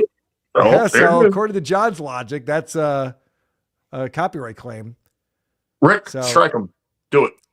No, don't strike anyone. That's not strikeable. It's not Strike real. everybody. That's not real. Don't strike people. That's not. Don't Strike listen to this Beef right Drippins. now. We don't Beef condone this Drippins- maniac. Yeah, this has a We're maniac. not striking anybody. What the fuck you I don't even know how to work a green screen, man. Come on. Obviously. Or a microphone. Fuck off. So this is Rob then responding to what John said about him fucking his dog. checking my Twitter, and many people were telling me Stuttering John was mocking my dog's injury. And so I turned on the clip, and I heard him saying things about the dog and saying, where was the dog bleeding, implying that, and it's not a good look. And one of the therapists was outside, and she said, who is that? And I said, Stuttering John. She gets, what a vile, disgusting human being. And I said, that's what he is. He's a drunk. He should be in here with us. But I mean, that being said, I do want to say to Stuttering John, because I know he's a big fan and always watching, that Stuttering John, you are a vile piece of garbage. No one likes you. You're a loser. The only people that will hang around with you are other losers like me when I was using, and just anybody that's just so vile that they're looking for any attention they could get, which was me when I was using an active addiction.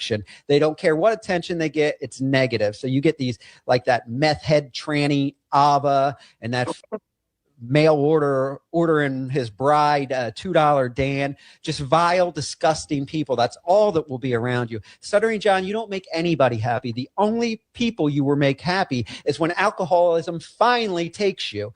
And you know what? In rehab, I learned that alcoholism, when you die for that, it's a slow, painful way to go. And karma, I will enjoy every minute of it. And you know who else will enjoy every minute of it? Susanna and Aaron Turner's kids. When you finally are out of their life and they don't even have to be embarrassed by your presence anymore. You are a vile, despicable piece of shit, and nobody likes you. Nobody's even going to bury you. They'll just dump you in the garbage where you belong. You fat nobody. You got lucky and you ruined it. You're a piece of shit. And all right, so a little pent up anger going on with Rob Saul over here. Fuck, bud. I know a lot of people in the chat are going to be like, he's kind of right, which I get that. I get you hate John and everything, but this is a man who's losing it. He does well. Although Dude, I will say that was the most brutal fucking takedown I've ever heard in my life. Oh yeah, no, Rob's got a lot of anger. Pent up for him. Bad, dude. I will say I agree with you, Mike. Like, this is not healthy for him. This is not how he should be living his life. However, I am looking forward to Ava going on the exact same rant in a few months after John goes away, and I was like, "What the fuck? This guy just left me to be the villain of the Dabbleverse. He's a piece of shit." It is. It's in maybe it's something I don't take into account is that all these people try to give John their love, and then they get chewed up and spit out, and months later they all end up like, "Fuck this guy!" Right? Stop fucking calling me, you piece of shit. All right, so this is more of Rob complaining about what happened. I do want to say something too, because I listen. Jersey, what's it called? Jersey rats, the ones that clip us. Oh, dirty Jersey rats. Dirty Jersey rats. Yeah, I like them, and I don't mind people clipping, but I will say that I am a little upset because that was a very vulnerable moment. I realized on air, and of course, it's my dog. These are like my kids, so I jumped up and I panicked. So. And I knew after I got off the air, I said, oh, God, I said, this will bring John talking about my dogs, a despicable thing. So I pulled the episode down as soon as it was over. And somebody was recording, I think it was Pest, and that's the only clip posted is me reacting to the dog. And welcome to the Dabbleverse, Rob. Yeah. Every embarrassing moment makes the highlight reel here at the Dabbleverse. Buddy, I can promise you there's a lot more clips than that. Yeah, you can't. I understand Rob's on a good streak. People have been congratulating him and everything, but like he had this odd moment. I'm sure some people were shitty, but others were just like, "Oh fuck, what happened to his dog?" You know, right? And it's this weird thing, a natural thing for people to clip if that's what they are interested in, and for Rob to be like, "Oh, dirty Jersey rat, how could you? How could you do this to me?" It's again signaling to me I don't think he's mentally ready for what he's about to embark on if he's in the Dabbleverse. No, he's not. And the fact that he's losing his fucking mind right now over little clippers and whatever, like proves the point that he is going to lose his mind. He is going to relapse if he doesn't step away. Yeah, it's not good for him. I don't want him to do that. I don't like Rob. I don't care. But I think I do care for his kids or his kid. And I want him to do better. And I do want the best for him. Sit and watch John watch it. I don't like, all right, if I have the shit public, yeah, then clip it. But if I pull something down, it's not meant to be clipped and seen. I was just annoyed by it, you know? And John, I mean, just proves what a piece of shit he is. Like when Shuley and Karl and Anthony, when they, I was all John and they make their little dog jabs and stuff. It was done with humor, done in a way that people knew was joking. John makes sure to say that he's serious. It's because John's not funny.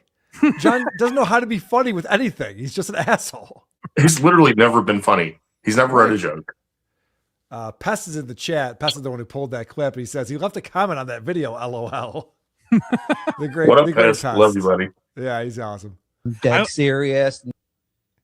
Go ahead, Mike.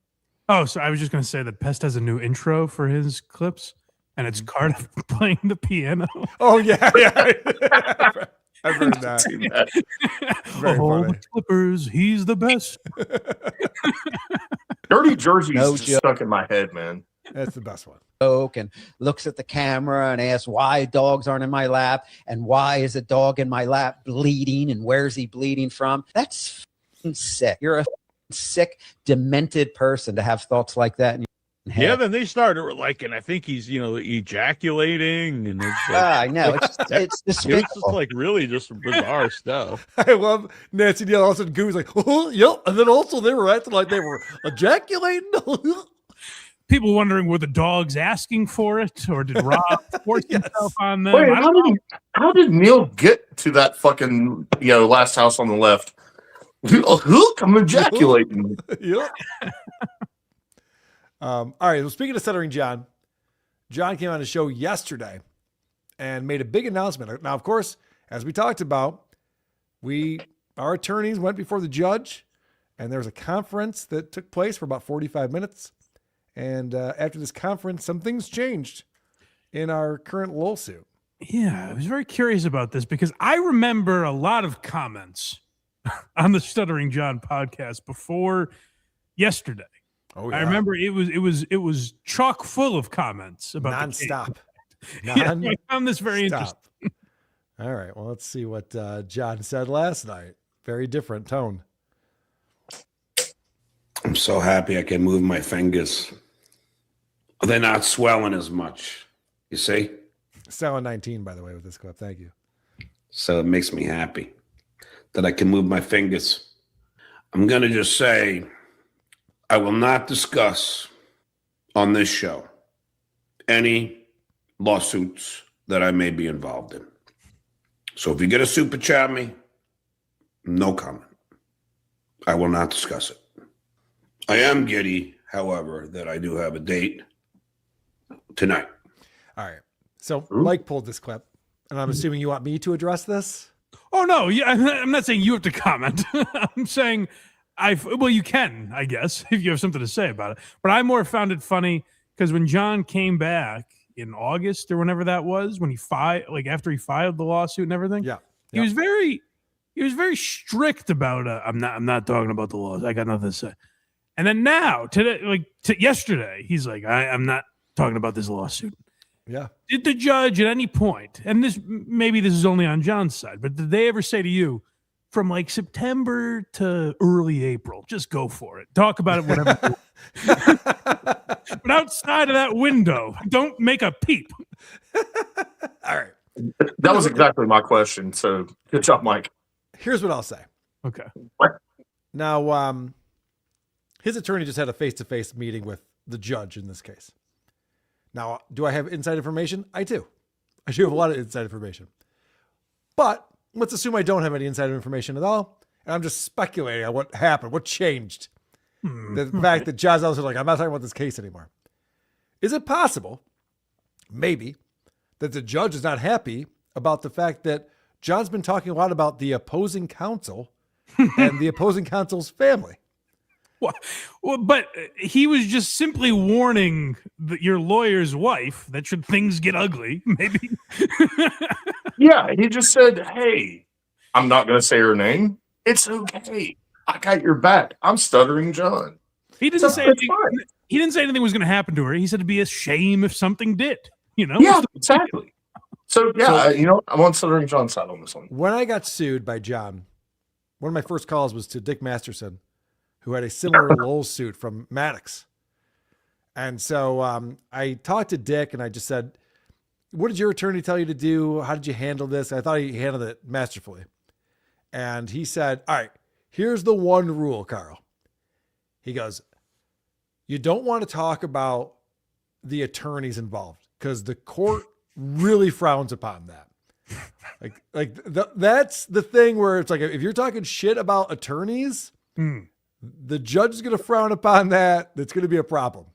And then Karl, Dick leaned in and whispered in Karl's ear, but their wives go to town. That's fine. But fuck those bitches. Am I right, Karl? And I'm like, Dick. But I mean, we've made fun of Susser and Tabber for just fucking up. But that's us. That's you and me and Kaylee. Not oh, well, no. Karl's done it too, and so is Shuli. That's true, I guess. But so is Shuli.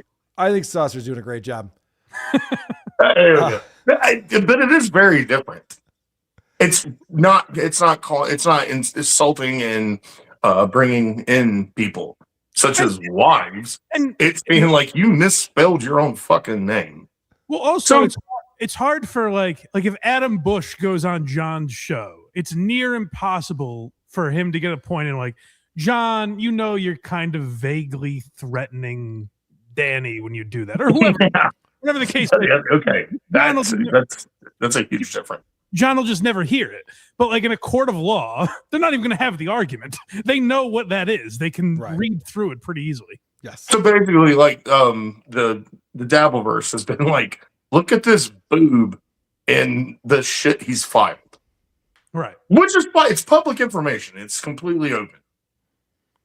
But then John goes, "We'll check out this dude's wife." You can't do that. Like, I get that. You shouldn't do that. All right, let's see what else John is talking about. Of course, there's this big gig at Rodney's. My buddy Bob Levy will be there. Oh yeah. Kevin Brennan will be there. Chad Zumock, maybe Ray DeVito. John wants no part of this, by the way, and watch the range of he talks himself out of not wanting to go very quickly. And now, Pinky, Barbara, and Baby Fatso added Ray DeVito That's how desperate they're trying to recreate this phenomena that happened when I was there. With, obviously it started out just the Stuttering John stand-up show and ended up being, then you had Pocky coming and Pinky, and then before you know it, it's like, it's another one of these Dabbleverse events, which is not what it was intended to be. I might even go. No. I don't want to help them. Okay. No. Wait, what? Now, I have to say, if I lived in New York City, I might go to this gig just to bring a noisemaker during KB's set. Just do a noisemaker thing. Sure. Can I tell you where I think they may have misfired? It's Yeah. awfully quick after the last one.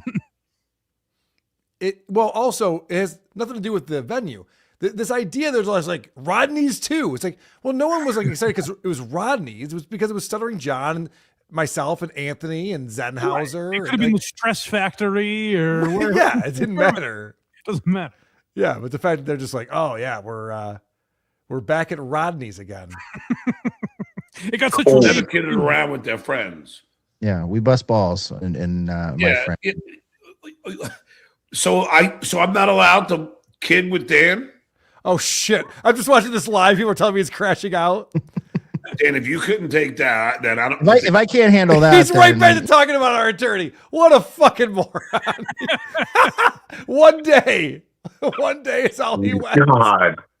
Come on, I can't bust your balls about your hot wife once in a while. Oh my god, he doesn't even have any idea why this is important. This man shits rakes. And really steps does. on every fucking one of them. It's fucking amazing. What a fucking moron! I can't kid with the other guy's lawyer. It's Ralph Cramden-esque. Like it's a sitcom character. Yes. So he's crammed into his suit. Do you get it? Holy shit! Fucking retard. God What an damn. idiot! God, Jesus Christ. Oh, John. Yeah, I was just looking at the chat and everyone's like, John's crashing out right now on his stream. Oh no! It happened to be right there, so I clicked on it, and lo and behold, there he is. No. All right, so let me see. Oh, this is the thing people were talking about. Pest just posted this. All right, we're gonna pivot real quick. Oh no. We're gonna pivot real quick. A dabbler shows up at Stuttering John's house. Let's see. Oh, hold on. Not it. No activity.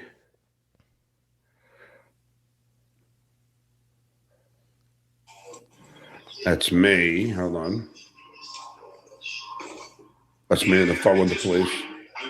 Hold on. Let's see. That's me. Oh, here's a loser. There he is. Got him. What? Looks the like that fuck? bacon bits guy. Is that who it is? That's not Hold on. bacon. That's not bacon bits. Okay, that's good to know. No, it's definitely not. He would have to get a fucking passport to get here. Okay. Oh, thank God. I don't know. It's not It bacon looks like bits. one of those Shuli rump swabs. This happened an hour ago. Pest already has it up on his channel. This is amazing. That is what. No, Bacon Bits is in Canada They right all now. look I like can't that. confirm. All right. Beef Drippins. Relax. You sighted guys are gonna have to explain this to me. How does one look like a Shuli rump swab? What is the look? That's the average Shuli fan. That's what they look like. 5'3", beard to hide their jawline, wearing camo pants. Corky's wearing sunglasses to hide his tard eyes. Hey, and this guy's not 5'3". He's a Perfectly normal, he's a normal heighted guy. He's a normally dressed guy. No job, so they can do shit in the middle of the day. Delivering a beer, pants around his ass. Wearing a fucking winter hat in the middle of warm season.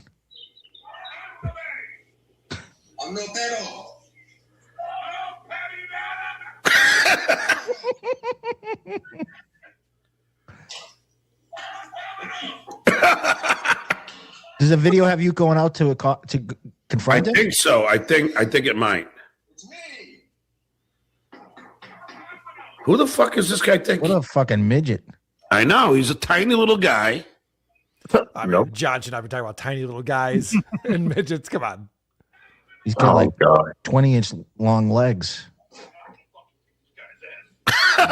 He's wearing a diaper. Yeah, it looks like he is wearing a diaper. Whoa. Corky just brought up wearing a diaper. Corky. He has to be making fun of John. He's trolling right now. I mean, that'd be me like saying, like, this guy's teeth are fucked up. What's wrong with this guy? Like he's short and he's wearing a diaper. Yeah, he is. That's John. Typical, somebody in the chat. Typical loser Shuley fan right here. Probably fucking stoned out of his mind. Hold on.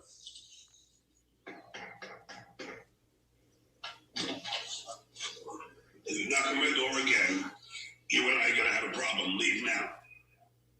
Leave I'm now. threatening the lawyer's wife. At that point, you leave. And he's like, Leave and knock on the store again.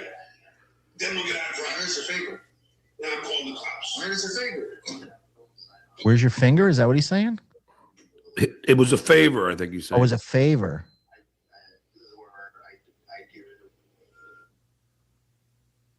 And I just realized I have his car on my fucking other camera. Whoa. So I could probably... Dox him immediately, John. What an exhausting. Is that it? Yeah, I think that's it. That seems like it's it. Just for myself, if somebody was like, okay, go do. All right, so that's, I guess, the whole video. I want to go back to where John comes out. John's not like a lot taller than him. He's like got to step up on him. They keep saying this guy's so short, but they're looking eye to eye, and John's out to step up. 5'5" guys are always so cocky. Right? Yeah. What are you? The center? Yeah. Anyway, sorry, I just had to pivot to that because people were saying that John got on the confrontation. Interesting. Based on the 2 seconds we heard of John talking about your lawyer, I'm curious to see what clip is next. I know. Oh, it's so funny that John thought that everyone's under a gag order. So he's just like, all right, well, I'm not talking about it. They're not going to talk about it. Shuey and I both go out last night and talk about what happened at the courthouse. And John's like, what the fuck? Well, then Danny's wife is a blah, blah, blah. I think it's a mistake. I mean, maybe it's the right decision legally, but I miss the days because, like, when I would break down John clips, I would go through entire episodes because I thought there were different things that I found interesting about John that maybe other people wouldn't. I think it's such a mistake of him to delete those episodes because it's just less people are able to talk about him, which is ultimately what he wants. Right. So it comes down to like whatever the Clippers clip. That's what everyone knows about it. Right. So John's like, only the most embarrassing stuff will get out there. Yep. Problem solved. The more eyes on it, the more eyes on the product, the more it gets gone out. So yeah, absolutely. Right. But John, so how long? Beef Drippins. Control yourself, my friend. Mayor of South Dakota. So how long until Rob and John are buddies again? I can see that happening. I don't know if that'll happen. I wouldn't be stunned, but I don't know if that'll happen as much as Rob. Well, if Rob relapses, he's just back on John's stream getting bobbed. I hope that doesn't happen. We're listening here. Says, having seen how angry StutJo is about Shuley's former producer, Iso, how upset would he get if he found out what Mike's guy Craig has been up to? That's a good point. No one. He doesn't even kick him off. No, well, no one tell him about that. I have one more thing to look at. This is Ethan Ralph on BYB. And ever since Ethan and Scarlett showed up to Hackamania, he cannot shut up about it for some reason. Oh. And so he's got some theories about what went down when they showed up to the plaza in Las Vegas a few weeks ago. Hey, there's the drama. Well, look, I do know. Yeah. Well, I was told by a couple different sources there was like, hey, don't talk to Ralph. Don't talk to Scarlett. I know that came from the top. That came from the top on down. This guy thinks he's so fucking important. So what is he saying here, I suppose, is that Melton told us not to talk to Ralph or Scarlett Hampton. That came from the top down. Doesn't Melton cover Ethan Ralph or no? I mean, it is whatever. Like, there's no way Melton would be like, all right, all the streamers in the room, I have an important message for everyone. Like, he doesn't tell me what to do. Why would he? That's insane. That's what I mean. I can't imagine, even if Patrick said that, I can't imagine people being like, oh, okay, you got it. Yeah, don't talk to him. Okay, whatever, boss, if you say so. To use a So they Ralph. didn't let you in or something? They didn't let me in. First off, their whole event sucked ass. Let's just be real. I mean, I don't know. I'll give you a quick behind the scenes. I might have talked about this before, but I'm sitting next to Nick Rekieta and his wife, and it's when Ethan Ralph was messaging Nick Rekieta trying to get into Hackamania. And he goes, this is literally what he said to Nick. He goes, look it, aside from you and Anthony Cumia, I'm the most famous person there. Why wouldn't they let me in? And that's Ethan Ralph's mentality, is he thinks he's famous. Well, what a sad thing. Like, if you're famous and people still don't want you there. Right. That's not a good thing. But also, I've talked to a number of famous people. They've never told me how famous they were. Well, no, but that's exactly my point. Is like, right? Maybe reflect on that. Either you're not as famous as you think, or maybe there's some other undesirable qualities that you're giving off. I still don't know who Ethan Ralph is. So Beef, just to go back into the history, he has the show called The Kill Stream, and Yeah. I know about him because me and Dick Masterson go way back, and him and Dick were friends many, many years ago. Ethan Ralph used to have an evening live stream on YouTube that was watched by thousands of people. It was a huge show. He did very, very well. And he was like right-wing, conservative, shock jockey, coherent. He ran a good show, and he just fucking lost it. He lost his channel. He went off into, whatever other realms you have to go into once you get kicked off of YouTube, moved to Mexico because of all the issues he has with baby mamas and families and all this kind of shit. What? Wait, hold on. I'm sorry. So he's in Mexico? He lives in Mexico. I don't know if I have time for an Ethan Ralph retrospective here. I know, it's a lot. We're at the end of the show, for fuck's sake. Correct. That is correct. I'm sorry. I'll look. I asked for shit to study. I didn't know that we were going this down the Ethan Ralph fucking thing. He has 2 kids. He doesn't see either of them. They are 2 different baby mamas who live in the States. Right. And, he's got a lot of problems. He had to move to Mexico. Right now, this video right here, he's in Wisconsin because he's staying with his girlfriend, Scarlett Hampton. This is Scarlett's place that he's in. I'm familiar with her films. BYB, yep. I'm sure we're all familiar with that.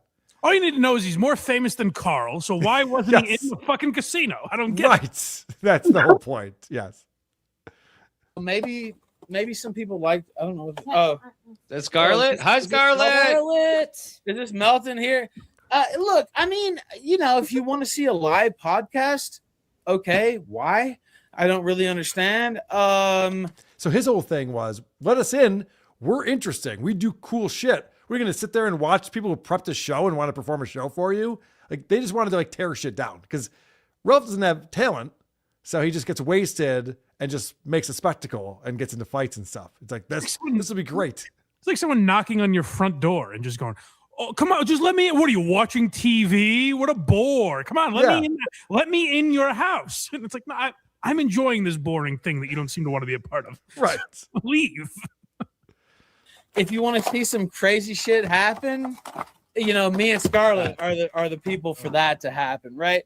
And so they have Karl. He's married to an 85-year-old woman. God, and people are into that, dude. Don't disrespect. Yeah, he lives in Rochester. Yeah, mommy's more popular than ever. Yeah, well, I mean, 85 is a little too much, even for Cooper. That might be pushing it. Yeah, that's pushing a little bit, but maybe she's got that juice box, dude. You don't know, right? So Ethan Ralph goes, Karl's there. He lives in Rochester. So Scarlett lives in Wisconsin, and he lives in Mexico, and he's calling me out for living in Rochester. I'm not sure what you're calling me out for here. I'm not sure what I did. Pretty close, It's kind of weird. It's pretty lame of you to live in Rochester. Yeah, I guess. Well, Karl can't be entertaining. He lives in Rochester. Okay. Fair All enough. right. Hey. So him talking about his time at Hackamania. Now, I didn't see Ralph. he was there after WATP. They were hanging out like at the Carousel Bar outside. I had gone down Fremont and gotten food with people and was doing my own thing. But I heard that Ralph and Scarlett were there, and I've seen video of it since where Tommy Jordan was hanging around them and Penny from Penny and the Big Dork was hanging around. And for some reason, this is like a big thing in Ralph's world that he thinks is exciting or interesting to talk about still.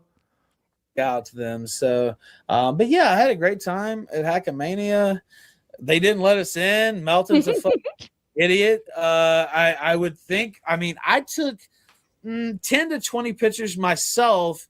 Scarlett took maybe even more.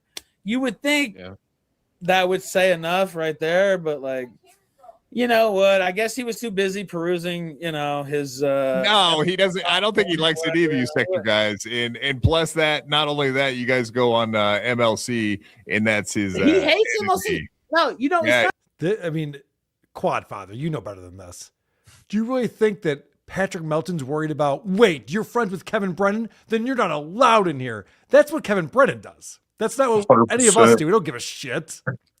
Patrick's worried about his fake back injury and forging notes. He's got too much on his plate as it is. It's just so retarded that Ralph goes, well, I've been on MLC. That's why they won't let me in Hackamania. And Quadfather's like, oh, yeah, you're friends with KB. Like, you guys are nuts if you think any of this factors into anything.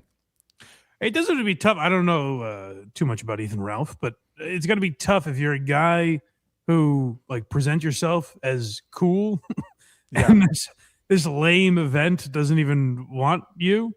It's going to be tough to figure out how to present that to people so that you look like you've won.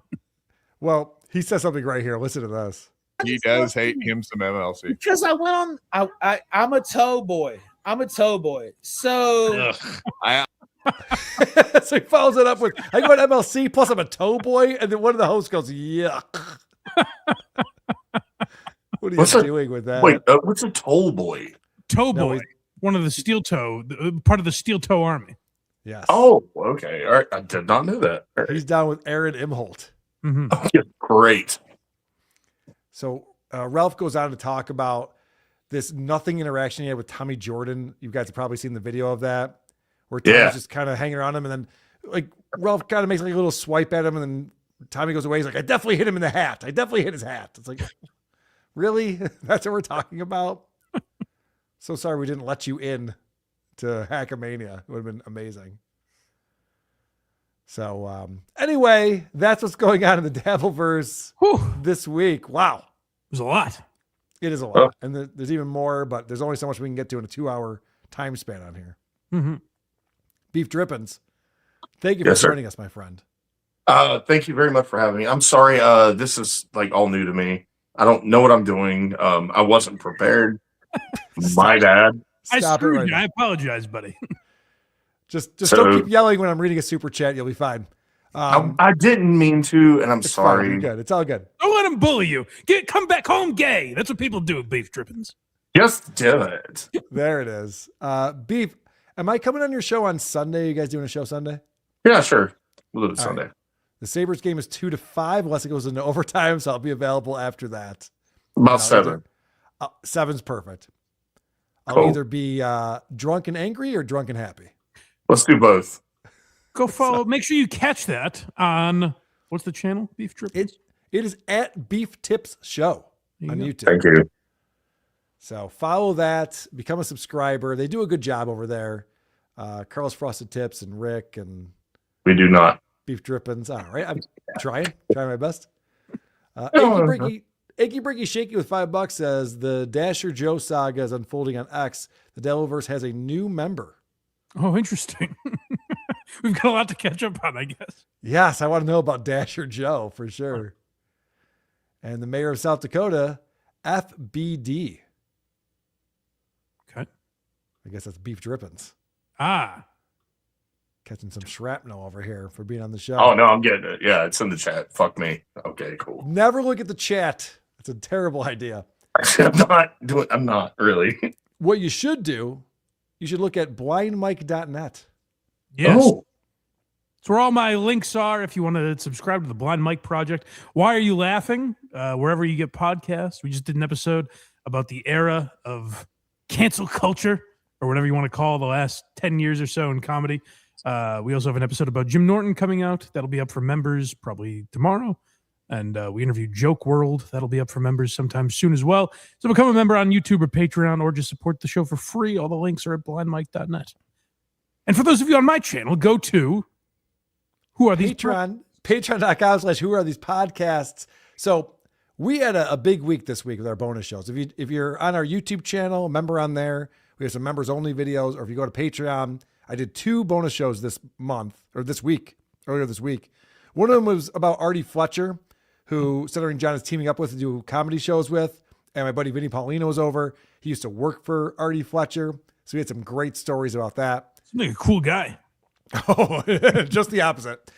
And then on Tuesday's bonus show, we do this series called Living in the Past. We go back and listen to Stuttering John's old podcast episodes. There was a absolute bombshell. And this is not a unique headline that I'm putting out there. A bombshell. Yeah. What Stuttering John said about having his son Oscar stay with him when Oscar was 12 years old. He's talking about this live on the show. You know, that weekend it happened. Oscar stayed over at his place, and 2 things came out of that. A, that John might be the worst parent to ever exist. And he's the one who's telling us this story. Yeah. And B, we learn a lot about John's alcoholism. He was the kind of parent, like maybe when you were a kid, you were like, oh, Mr. Melendez is awesome. And then as an adult, you're like, well, that was just negligence. I can't believe he allowed us to do that while he was around. It's unbelievable. Like he lets his son come over with girls and friends, and he just leaves. Just goes, all right, guys, have fun. 12-year-olds. Here's a couple of dong bags for you. And they're up to some shenanigans. Yeah. So we get into all of that on Living in the Past. Patreon.com/Who Are These Podcasts is where you want to go to find those episodes. I promise you, it's wild what we find out. Even his co-host Royce is like, do you want to talk about that, John? Because he knew the story. He's like, hey, you sure? Okay, go for it.